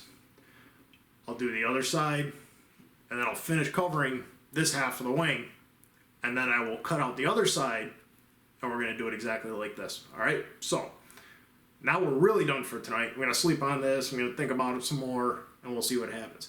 There's nothing wrong with hitting a wall and burning out and needing to take an evening. Don't worry about it. I mean, if you want to look good, sometimes you got to know when to walk away from the project and just be like, dude, all right, I'm done. I'm going to sit down on the couch. I'm going to watch some YouTube videos. I'm interested in learning about Team Race or whatever. I'm going to go watch some Team Race videos. I want to learn combat. I'm going to go watch some combat. Whatever. Or if you want to sit down and watch some Star Trek, watch a couple of movies, whatever. Sometimes you do need to walk away from a project like anything else. If you're sitting there laying tile in your bathroom and you're trying to line it up and, the first half is looking great and you're getting to the second half and you're not lining them up quite as pretty as you were when you started. You're starting to get frustrated because you're having to go cut a piece all the time. Walk away from it for a couple hours. There's nothing wrong with it unless it's your job. You can't walk away from your job. This is a hobby. It's different. We can walk away. We can say, forget it. I'm sick and tired of looking at this. I'm going to go watch some TV. Nothing wrong with it. Again, if it's your job, don't do that. I'm not telling you to walk away from your job when you get mad. Not saying there aren't times when I get really mad at a machine and I walk outside to, unfortunately I'm a smoker, so I go outside, I have a smoke, and I come back and I work on it. Sometimes you need to walk away. Don't feel bad. It is what it is. Take a break. Take a few hours off, take an evening off, take a week off, whatever. It's supposed to be fun. It's not supposed to be beyond aggravating. It's supposed to be aggravating a little bit, but not incredibly aggravating. So, with that said, have a good night. We'll get back to this tomorrow. Alright, everyone, alright. On my lunch break, working from home, the whole COVID thing. Going on from where I left last night. The medium silk span really didn't want to turn this edge real well. And on the bottom while I was covering it, where was it? Right up here. See, that's kind of pushed down a little bit. That was from, one of my fingers while I was sitting there trying to move around. So what we're going to do, because we figured out the thin works out a lot better. So I'm going to cut this off and reshape a couple of parts. I'm not real crazy about the lead out guides are kind of sticking there a little bit and there. I'm going to grind them back a little bit and have just the wire sticking out. So this is going to get cut off. And what I'm going to do now is just outline here with dope to glue this part of the tissue down. Okay, on top, bottom. And we're going to cut these out. And you see, they're still kind of loose. I don't know how well that shows up on camera. Get that glued down with dope, a couple of coats, and then we're going to cut this off. Show you how I put on the first coat, and then we'll do the rest off camera because it's not that exciting. Watching paint dry for 15-20 minutes at a time.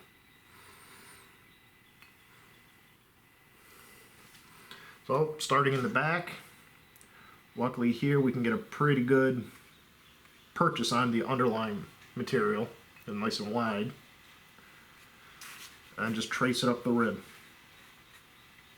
Using a smaller brush here just because it's a little easier to control. I really just kind of want to get it on the rib. I don't want to be worried about trying to shrink anything else.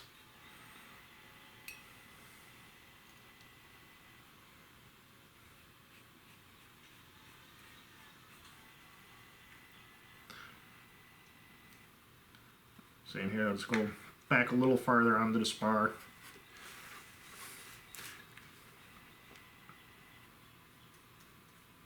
Keep following up on the rib to the leading edge. Make sure this is all glued down nice and tight too. Same thing, leading edge, we can get a good purchase here. I'm going to put at least 3 coats on both sides and then cut this off, and then we'll pick the video back up. Alright? Hey everyone, just a quick update where we are. So yesterday, what I did was, got both of the inboard tips recovered. Much better than those nasty looking puckers we were having last time. And it'll look great when we get those all filled in with dope and everything like that. Any of the little tiny guys, you know, like right there, those guys will still come out a little bit. What I also did to try and keep it from pulling off of the rib, it's kind of tough to see it on film. I wrapped it around the top, and it's all doped down on these inside edges out here. So what we're going to do on this is, the top model will still get covered in the medium. I'm going to leave a ragged edge out here, and hopefully that should blend down and in there nice and pretty. You won't be able to tell. This is actually going to be the tougher panel to do, because getting that feather to come out and down on top, that's going to be going to take a little finesse with the medium. Come over here to the other side. Alright, got rid of those real nasty puckers we had. I did the same thing, except I cut on this edge, rolled it down, and all of this, there's dope drying on this now to kind of still hold the medium on nice and hard and tight, instead of just this little tiny little piece of rib holding it. It's going all the way down around the edge. And then we'll cover this out with the thin or light, just like we did before. So I'm going to do one side off camera, one side on camera. Alright, we got the one side done. We're going to do the other side of this end now. Taking a piece of tissue, like I was talking about, you rip it. The grain of this tissue is going this way. You see how the rip is kind of all jagged and nasty looking. You can't make a straight line to save your life. If you go to rip with the grain, you know, in this case this way, it'll still leave a frayed edge when you're ripping paper, but it'll go nice and straight, nice and easy. That's how you tell which direction the grain is.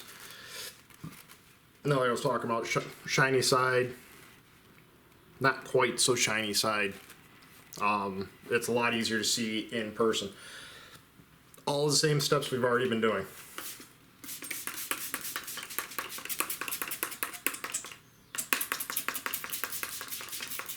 Get the tissue wet. And blot it off a little bit. You want it wet, but you don't want it soaking wet.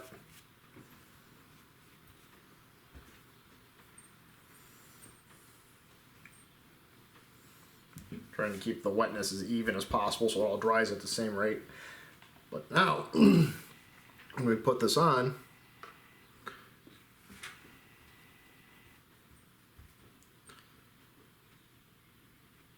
try and keep your tissue not wrapped over on top of itself like this did. We're going to lay it on here.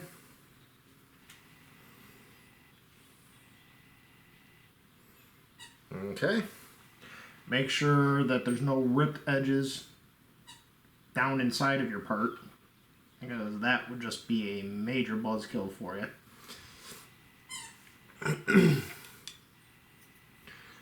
And same thing that we've been doing. Put on a little bit of dope, push it down, make sure it's stuck.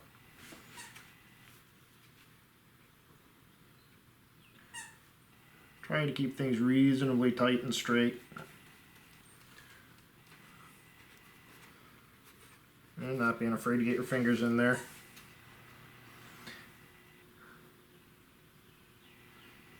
All down the front. Okay, and then we start working the edges.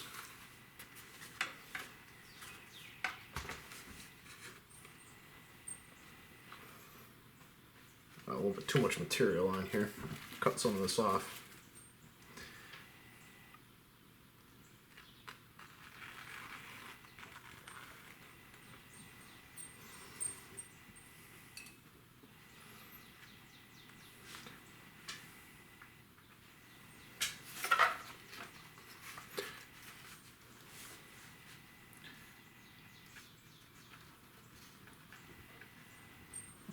little drop, start holding it down.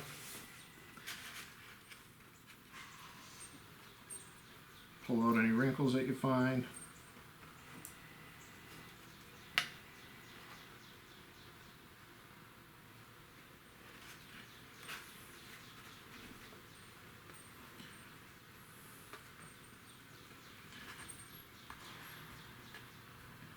And small wrinkles will work their own way out as it dries.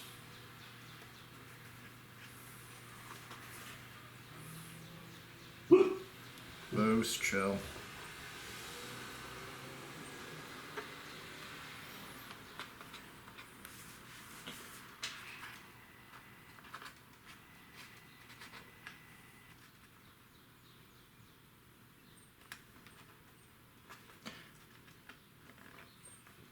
The wrinkles aren't cooperating with it, go ahead and try and tug on another part. See if maybe the wrinkles need to go that way.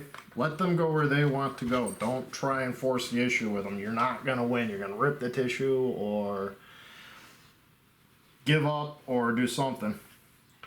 The material will tell you what it wants.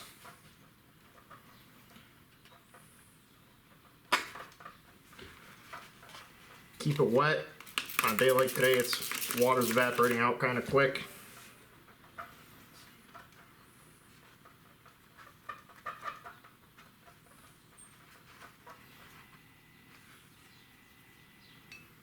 Gotta get our spots that we glued down, re-wetted.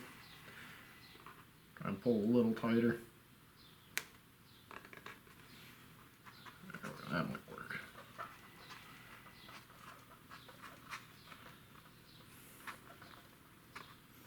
Try and not put your finger through the bottom, which in this case I've already done.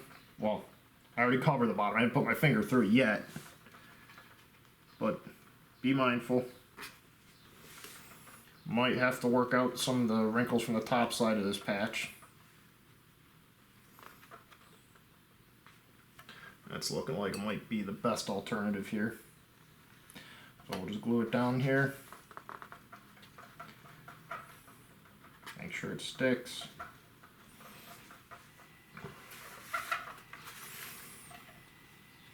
Really wonder if you guys can see this. I can't tell from the small screen on the video camera.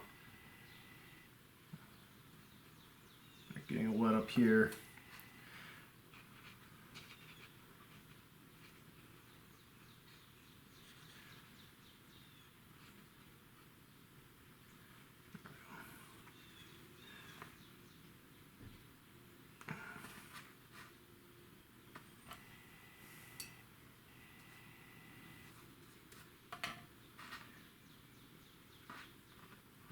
Asking too much out of it.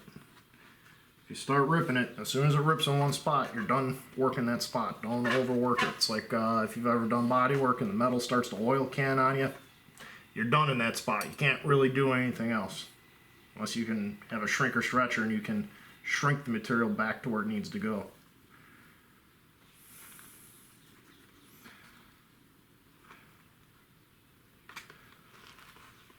Those might dry out.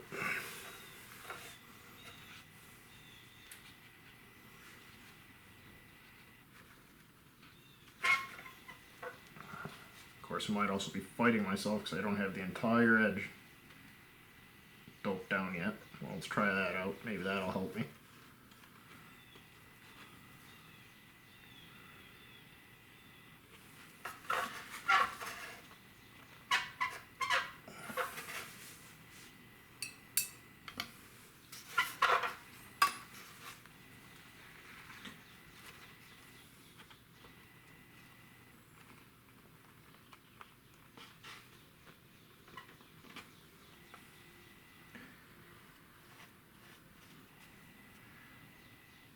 A little better planning on my part. We wouldn't need to be going through this right now. I should have listened to the thought in the back of my mind saying, you know, those wingtips are not really going to like that medium.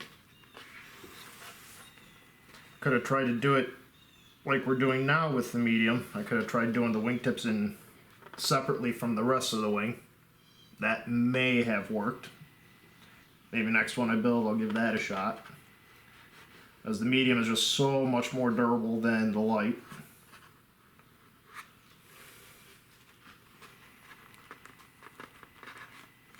And I prefer my planes to be a little bit more on the durable side than the, we'll say, super athletic side, as far as being light. That looks like it might work. That should work. That feels pretty good and tight. Okay. Alright. Make one more pass up here at the top.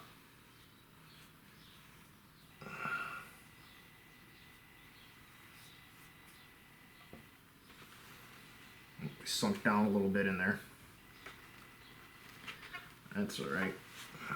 Pull it back out. Oh, ripping the paper, hopefully.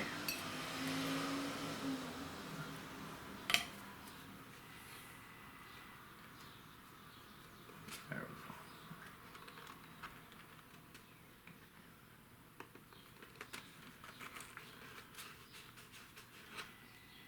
There, that should look alright. Okay.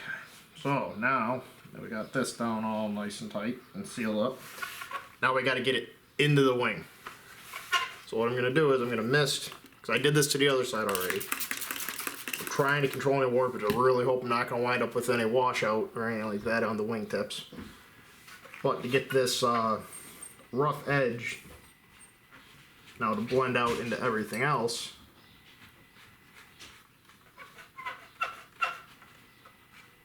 starting from inside your repair to the outside, brush it out. Doesn't need to be soaking wet right now. I'd really prefer to keep it from being soaking wet with dope. Again, we want to try and control shrinkage. We want it to be easy, or not easy, even on the top and the bottom. So I'm not putting on a ton. Just enough to try and get the two pieces of paper glued down to each other. Hopefully with a minimum of bubbles and other errors in it that we won't be able to tell how bad it looks until everything dries.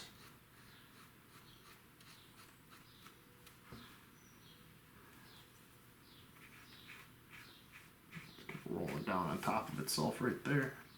Give it a little tug.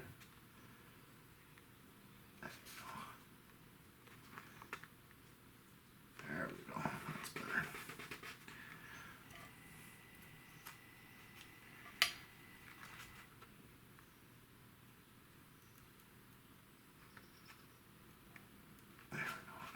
That should work good enough. All right, and then we go around, we trim our edge, same way that we've been doing, just a piece of sandpaper.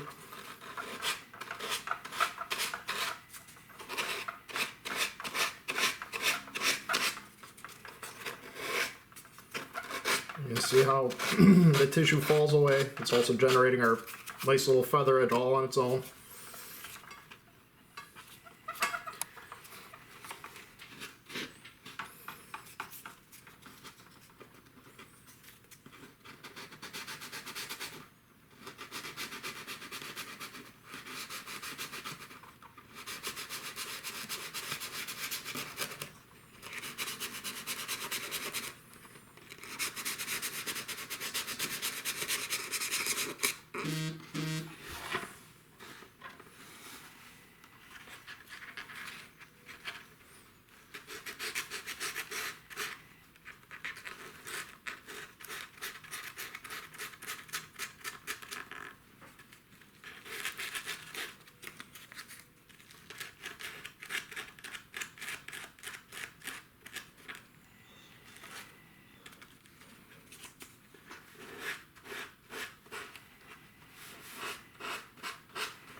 Okay, then finishing touch, you go through, you seal up that edge that you just trimmed.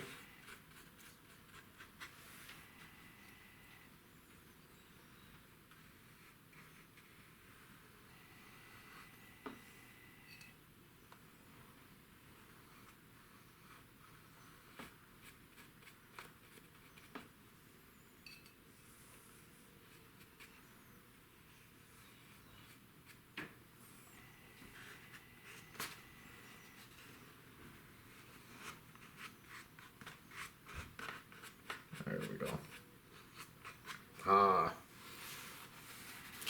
And I would think you agree, compared to that nasty, wrinkly, disgusting mess that we had from the other night,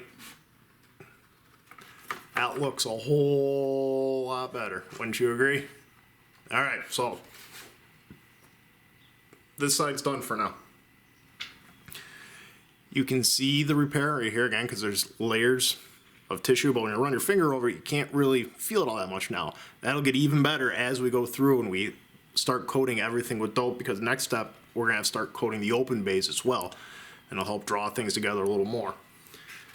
Next part, I'll do the same thing. I will do medium on the open bay portion, except we're gonna have to work the blend out into here now instead of the other way around. And I'll do the same thing. I'll do one side off camera, one side on camera. Alright, everyone, let's finish this wing up finally. Like I've been talking about, I messed up the wingtips and all that. The other side feathered out to the wingtip, or I'm sorry, from the wingtip in. So we had thin on top of medium on the other side. I already did the one side, like I said, I was gonna do one side off camera. We have the medium going out and onto the thin, or light. I like the other way better, but we're too far gone. The project is what the project is at this point, but it looks light years better than what it did before. So we're doing the same thing we have been doing. Gonna go around the edges to wake up the dope a little.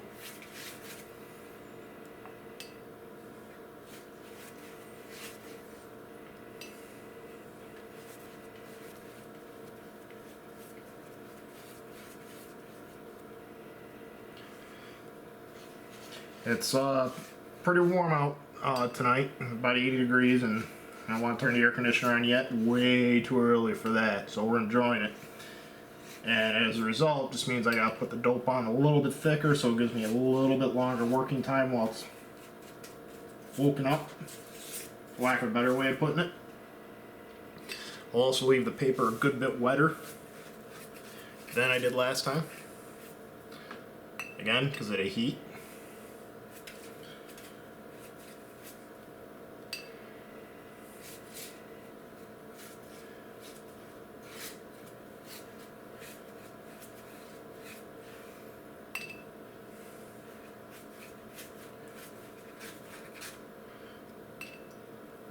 Alright, that should be good enough to wake everything up. Start making it sticky. Gotta spray the silk span. Remembering to check your shiny side versus rough side. And both edges, you can trim the shape. They're left all rough, again, to help it kind of just melt out and into it.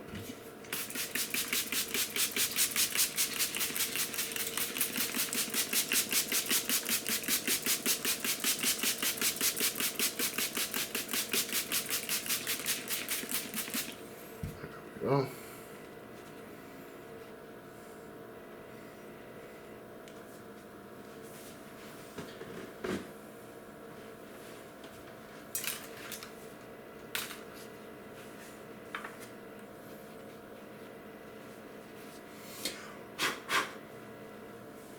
Got a little piece of tissue scrap in there. All right.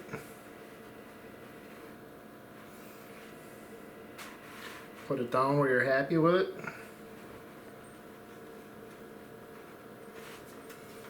Minding our grain that we've already checked, and we've talked about how to do that too. That should work nicely.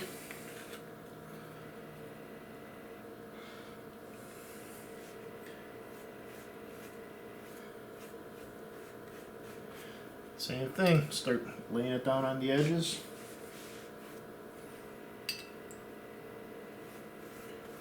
Try to get this side stuck down first. We'll pull it tight, and then we'll pull it tight along the rest of the structure. Trying to keep tissue scraps off your fingers.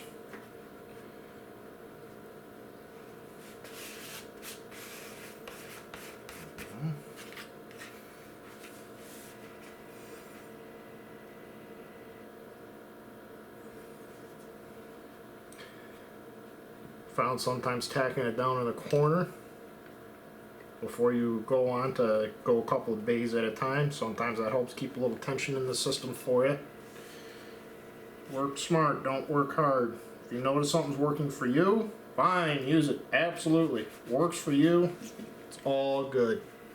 This is just how I like to do it.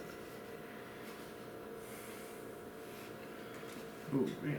What is that? Oh, it's something here. Okay.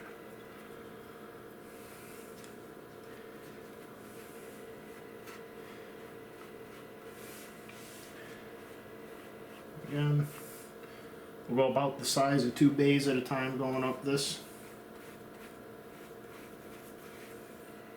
No speed records.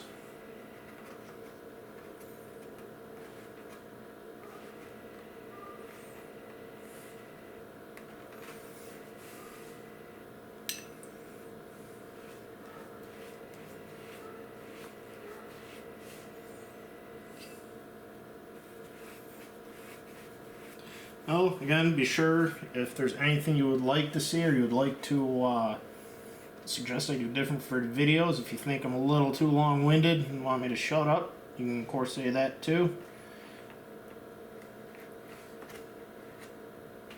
The camera angles, I'm working on that. I know sometimes I go out of frame. Sorry.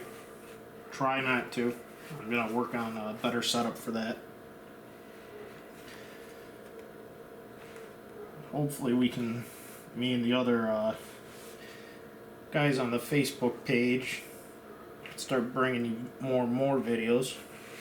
Who knows, maybe we'll even get to do some contests this year, depending how everything in the current situation pans out relating to all the social distancing protocols and all that. Regardless of how you feel about that situation, it is what it is. Enjoy it. Build a kit. Think of it as a gift from the government. They get to stay home and work on stuff.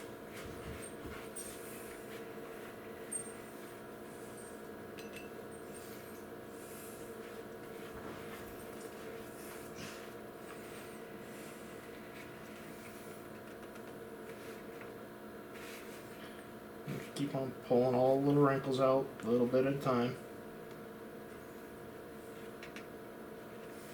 Ooh, big one here. What's going on with that?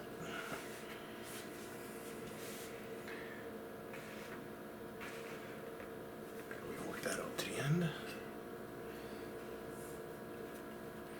Again, because of the heat, right before I turned the camera on, I sprayed the other side with a little bit more water, just try to keep it loose. Again, trying to control the shrinkage side to side on it. Using a whole mess of natural products here. On top of the dope, not exactly a natural product, but the wood, the tissue.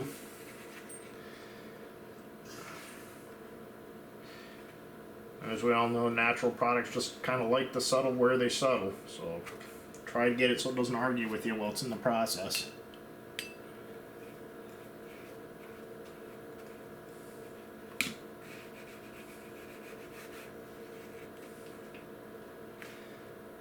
Get this corner tight.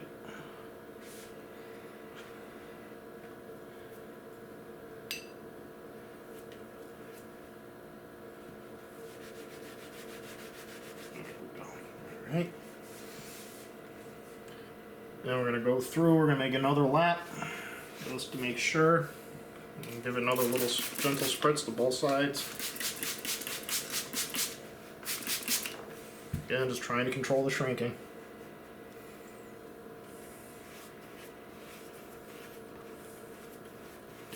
I know this all seems like a ton of work, and it kind of is. It's not really hard work, but I mean, it's still work nonetheless. It's a long time of paying attention, being bent over at funny angles that you may not be comfortable with. I have back and neck problems, so this kind of gets to me like the other night. I'm sure you could hear me getting frustrated, and then finally said, I'm calling it. And like I said the other night, there's not a thing in the universe wrong with doing that with something. Sometimes just put in too many hours, you start fatiguing. start making more mistakes, start making more work for yourself, and there's already enough work going on. You don't need to make more for yourself. Yeah, there we go. A couple nice pulls through here. Try to make this nice and tight and pretty. If it comes out a little loose, it's not the end of the world.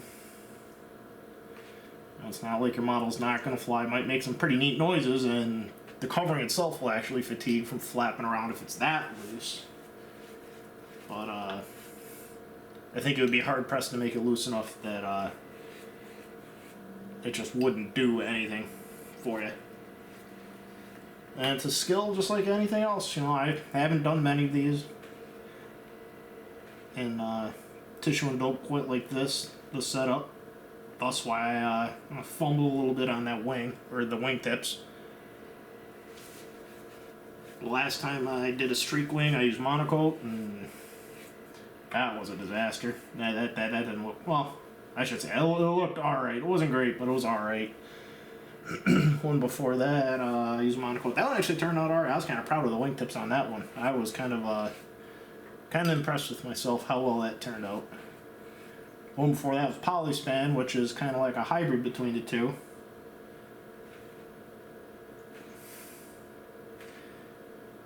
Got a lot of good flights out of that thing. Beautiful plane. I love that thing. It looked disgusting, but man, that was a great flying airplane. I miss it.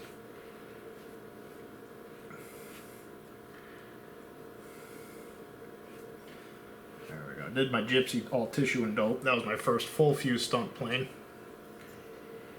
that I built myself. Assembled from a Brodak kit. It wasn't an ARF, it was a kit. But I don't want to make it sound like I scratch built it or anything. I did built it from a kit, but quite impressed with how well that turned out too, the covering. I'm by no means an expert. I wouldn't call myself a qualified expert or anything like that. An enthusiastic amateur. That's all I am. So I say, feel free to do what you want with what I'm doing. With this, how I go about doing this. If you don't like it, you don't like it. Fine.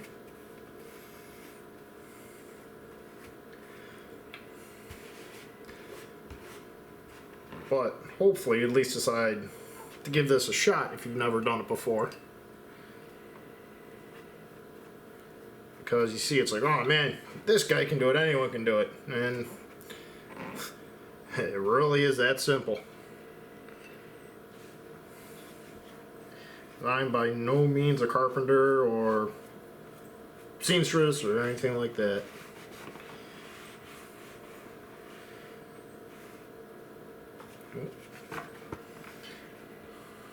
I didn't get the whole leading edge. That would explain a lot. Or trailing edge, rather. I'm sorry. Stuck down good.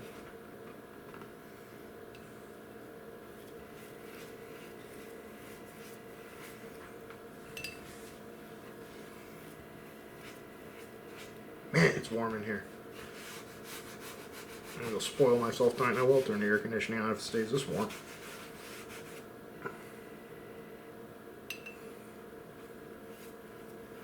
Second story's nice in the wintertime. All the heat comes up from the bottom, so it helps out your heating bill a little bit, but during the wintertime, or summertime rather, it ain't no fun. The heat just comes up instead. Well, not instead, it comes up still.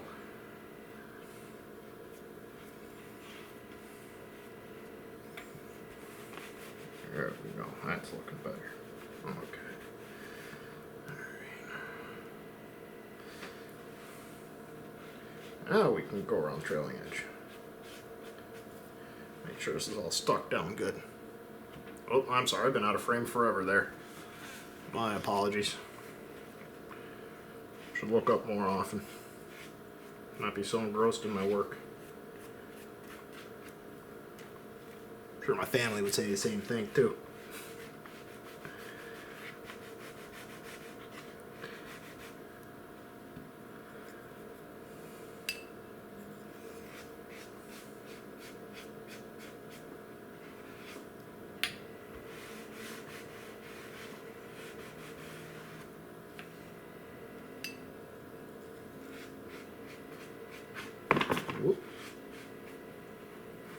A little squirrely here. There we go. Oh, that looks better. Okay, so now we're going to go around and... I'm sorry, I didn't do the leading edge yet, did I?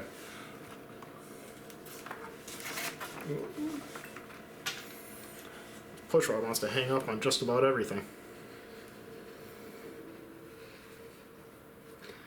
Make sure the leading edge gets stuck down real good.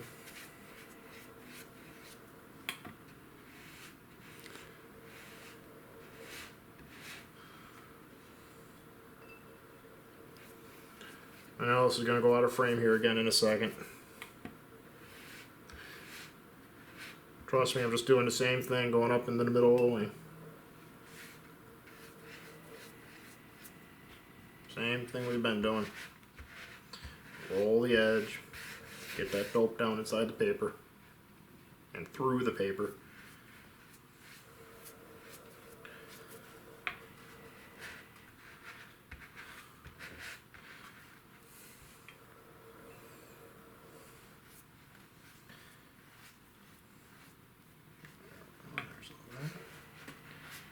Alright, now I'll flip it over and we'll trim off the excess paper in the back. Why did that not stick down at all? Or did I just lift it up because of the way I was holding it? Well, the bet you probably because of the way I was holding it.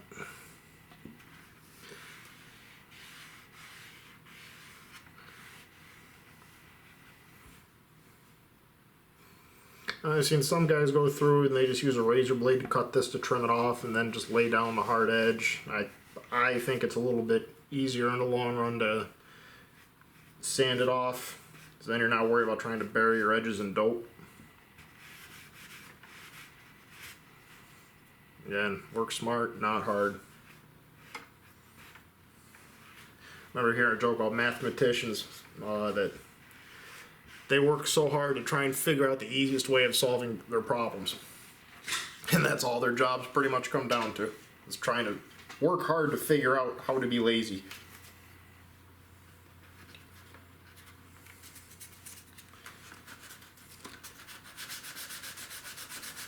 Same thing, trim.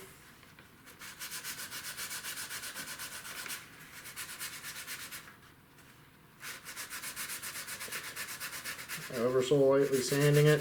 It'll go right through the paper. Won't go through as easy as it does with the white, obviously. But still super easy. Because it's still wet with dope and water, it's going to ball up and leave little balls all over the place. That's okay. We still got to go around the edges to dope them down, make sure they're there, and then we got to go through the whole 3-coat sand jazz that we're talking about in the video, the earlier parts of the video. When you get up to the end, up here with this thinner tissue, be really careful. You don't want to have to go through and redo all your work again.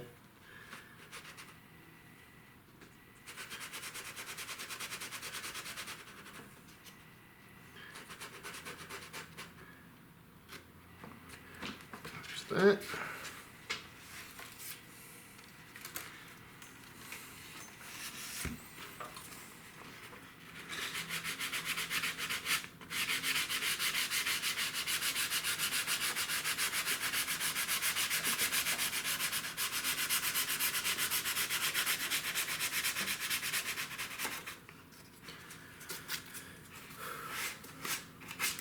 In the comments, why don't you drop us a little note, what are you working on right now? If you just stumbled across this, it looks like something interesting, that'd be cool to hear too. If you got any questions, we're always more than willing to answer them. Leave questions in the comments. Something you would like to see, like I said earlier, let us know, we'll try and make it happen. That's all trimmed off. Go over it and we'll roll the edge again just to make sure it lays down nice and pretty.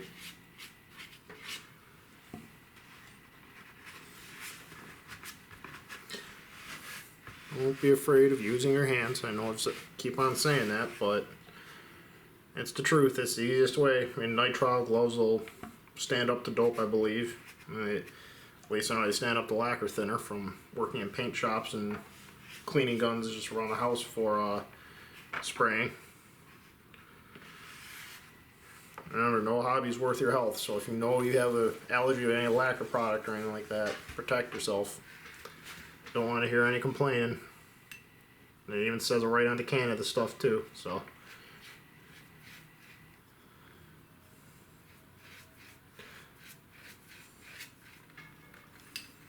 Luckily, I'm still young and dumb, so haven't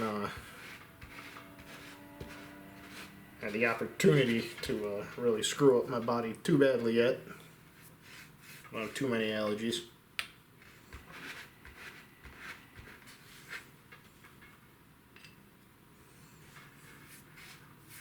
And if you have kids, little ones, nieces, nephews, things like that, they're over while you're playing. Light them down, let them watch, of course, but then also when you're done, dope dries on your hands. It's just like the Elmer's glue when you were a kid, and spread it all over the back of your hand, and then you peel off the big, huge sheets and things like that. Dope comes off really the same way.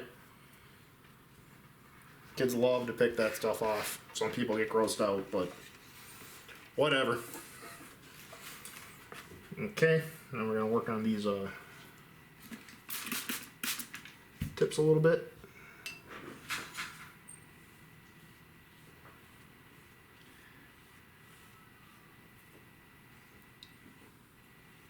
And brushing out so that those little fingers that we made by ripping the tissue just kind of melt down into what's underneath, and hopefully it looks acceptable when we're done.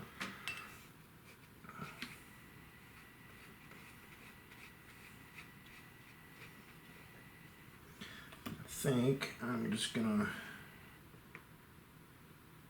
ever so gently rip the corner out of here, not ripping out the thick or the thin, the light, sorry, just the medium. There we go, try and get that to settle down.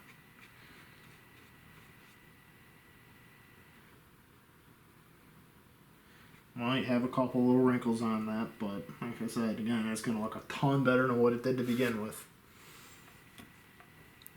Voila! Wing is covered. Alright, that took a lot of little kind of other screwing around things, but from here on, I can't start coating this in dope right now. It's still all wet, the paper's all squishy. As opposed to, you hear the nice kind of tut. It's actually shrunk real nice. I'm really happy with how tight those are. Hopefully these turn out the same. So this gets to sit overnight. I'll screw around with it in the morning. So this, along with everything else, they'll all get 3 coats of dope. Alright, I'll show you what it looks like after a 3rd coat. You don't want to see me just sitting here brushing dope. Now, I go this way when doing the wing instead of outside to side. 6 of one, half dozen of the other. Until you get later on down the road, and then we'll get into how you can hide brush strokes and things like that to make your sanding a little easier. But they'll get 3 coats. I'll show you what it looks like. Everything will get sanded. I'll show you a little bit of the sanding because it's really repetitive. Then you'll see what I was talking about in the Chalk Talk video as far as working in the corners. And then I'll get another 3 coats after that, sand out. And then I'll sand it again, and we'll kind of step back and analyze and see how it looks. Because what we take care of now, well, in the next steps, will dictate how many times we're going to have to go back and re-silver this thing to make it look really good so we can start spraying color. Alright? And then also, see where we are on the dope situation right about now. What I'm going to do is actually fill this up with thinner, a good way, probably not all the way, but a good way of thinner. Because one easy way to keep the weight down is to only give yourself a set amount of actual dope to use.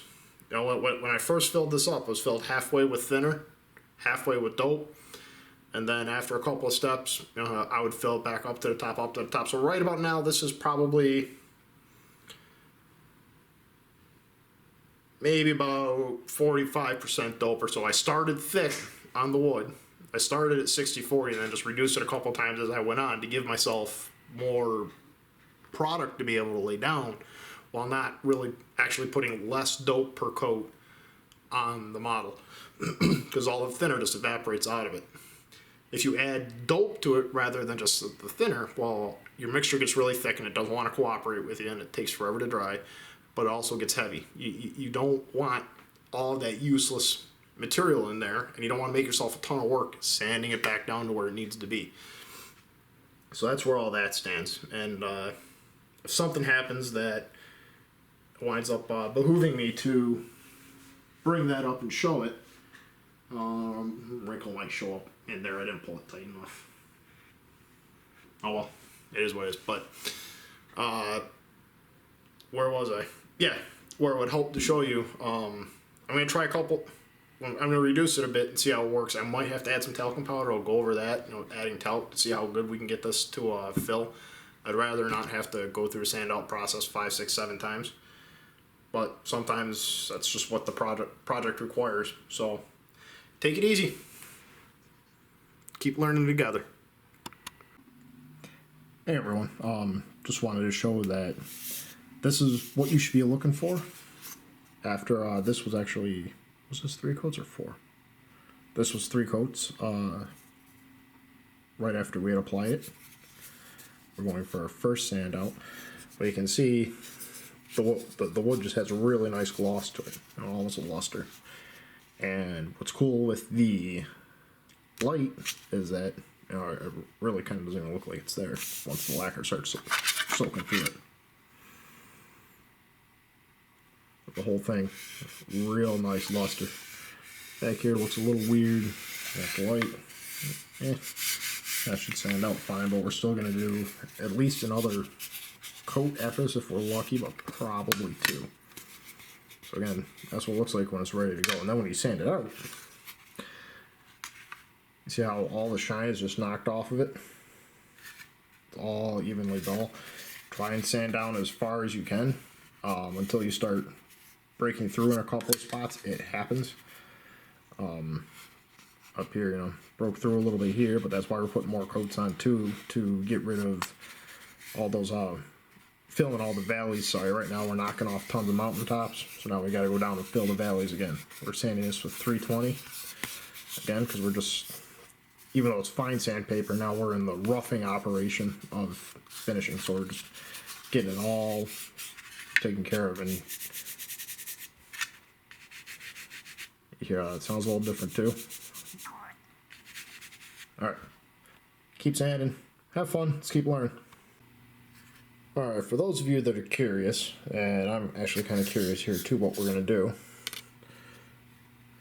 Nice and shiny. This is absolutely ready for sanding. Alright, it looks kind of flat. Yeah, seems to take sandpaper too, doesn't look so flat anymore either. But what we're going to do is we're going to wait before and after, and just out of curiosity, we'll see how much weight we wind up removing out of this. Hang on a second. Let's try this. Let me turn this lamp off.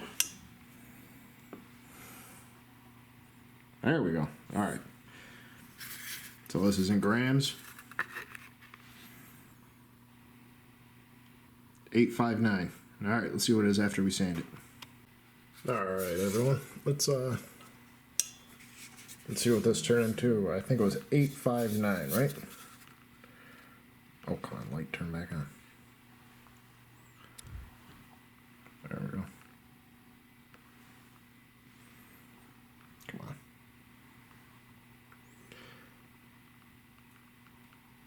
I get this off to the side. Oh, there we go. 7.4. Is that what that said? Come on. I have to turn the kitchen light off.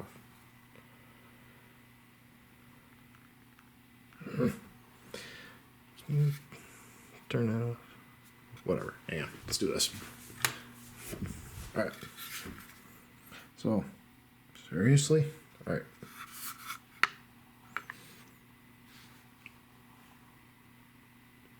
Seven, 9, 8. 9, 8.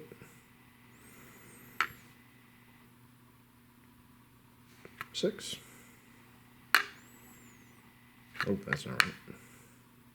8. 9, 7. All right. We'll call it 8. So that's half a gram. Let's turn this light back on real quick. So we were at 8.5 now. We're at 7.98. So we took off 6 cents a gram. Doesn't sound like a lot. However, think about it. That's around 5% of what this thing weighs. 5% isn't statistically insignificant. All right. So you got to sit back and think. It's like, well, all right. Again, there's a couple of breakthroughs on this. Where I don't know if they'll show up on film or not. Is that it? No. They're there. And a couple of breakthroughs down to raw wood. Not a big deal. Just don't pour the top of them. But, anyways, 5%. If you have an aircraft that weighs X amount, and you can get 5% for free off of it, why wouldn't you? Right? If you could lose 5% of your body weight for free, easy right now, would you? I could stand to lose a few pounds, so food for thought. Hey everyone, so we're working on the wing here. Started on the bottom side. The rib bays and all that are all sanded out. I have not sanded out the wingtips yet. Alright. To give you an idea of what this looked like before, let's flip this over. I started out sanding the entire perimeter on this, so I didn't have any sheeted surface. I got a little breakthrough there. It has all been sanded by computer, how this feels now, and it also, I don't know. I mean, it feels nice, but it's got a weird roughness to it. Is the best way to put it. But you can also see that nice sheen that we're talking about that you want to see when it's ready to sand. That's kind of what you're looking for. So, what I wanted to go over here real quick is, like I was saying earlier, if you're not breaking through in a few spots, you're not trying hard enough. So we got a little bit there, little baby guy over here. There's a couple others. So what I'll do is I'm going to go around and just circle everything with a pencil. That's kind of janky and needs a little help. Break out our trusty silk span, and this is light. I'm going to patch it all with light. That'll be fine. Doesn't matter if you mix and match like that. Make sure the grain direction still goes side to side, so that as it shrinks and everything, it still maintains itself to look the same as the rest. It doesn't try and pull a different way and make the bays all funny. So just wanted to give you a little fill in there. But normally when I'm doing this, I'm right-handed, so just using this bay as an example.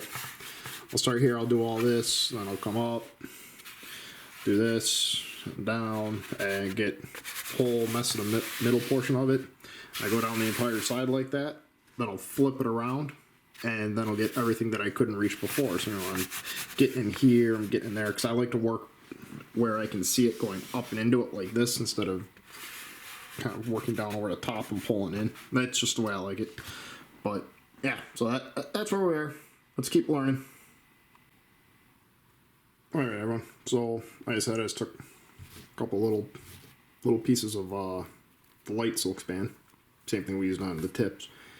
Yeah, just cut all the square grains going this way. And, just put some more dope over the top of it to glue it down. This one worked very nice. This guy worked very good. I don't know what I'm going to do up here. This one looks kind of funky. Going to have to wait till this one dries up to see how it looks in the end. And this little guy out here. Oh, let it dry. We'll put more dope on it, let it dry, put more dope on it. Doing little patches like this isn't going to really mess up the wing too terribly much, if any, as far as uneven shrinking, causing warps and stuff. So yeah, that's where we're at. Time to start sanding the other side. I'll let this flash off. I'll put another coat while I'm doing the other panel.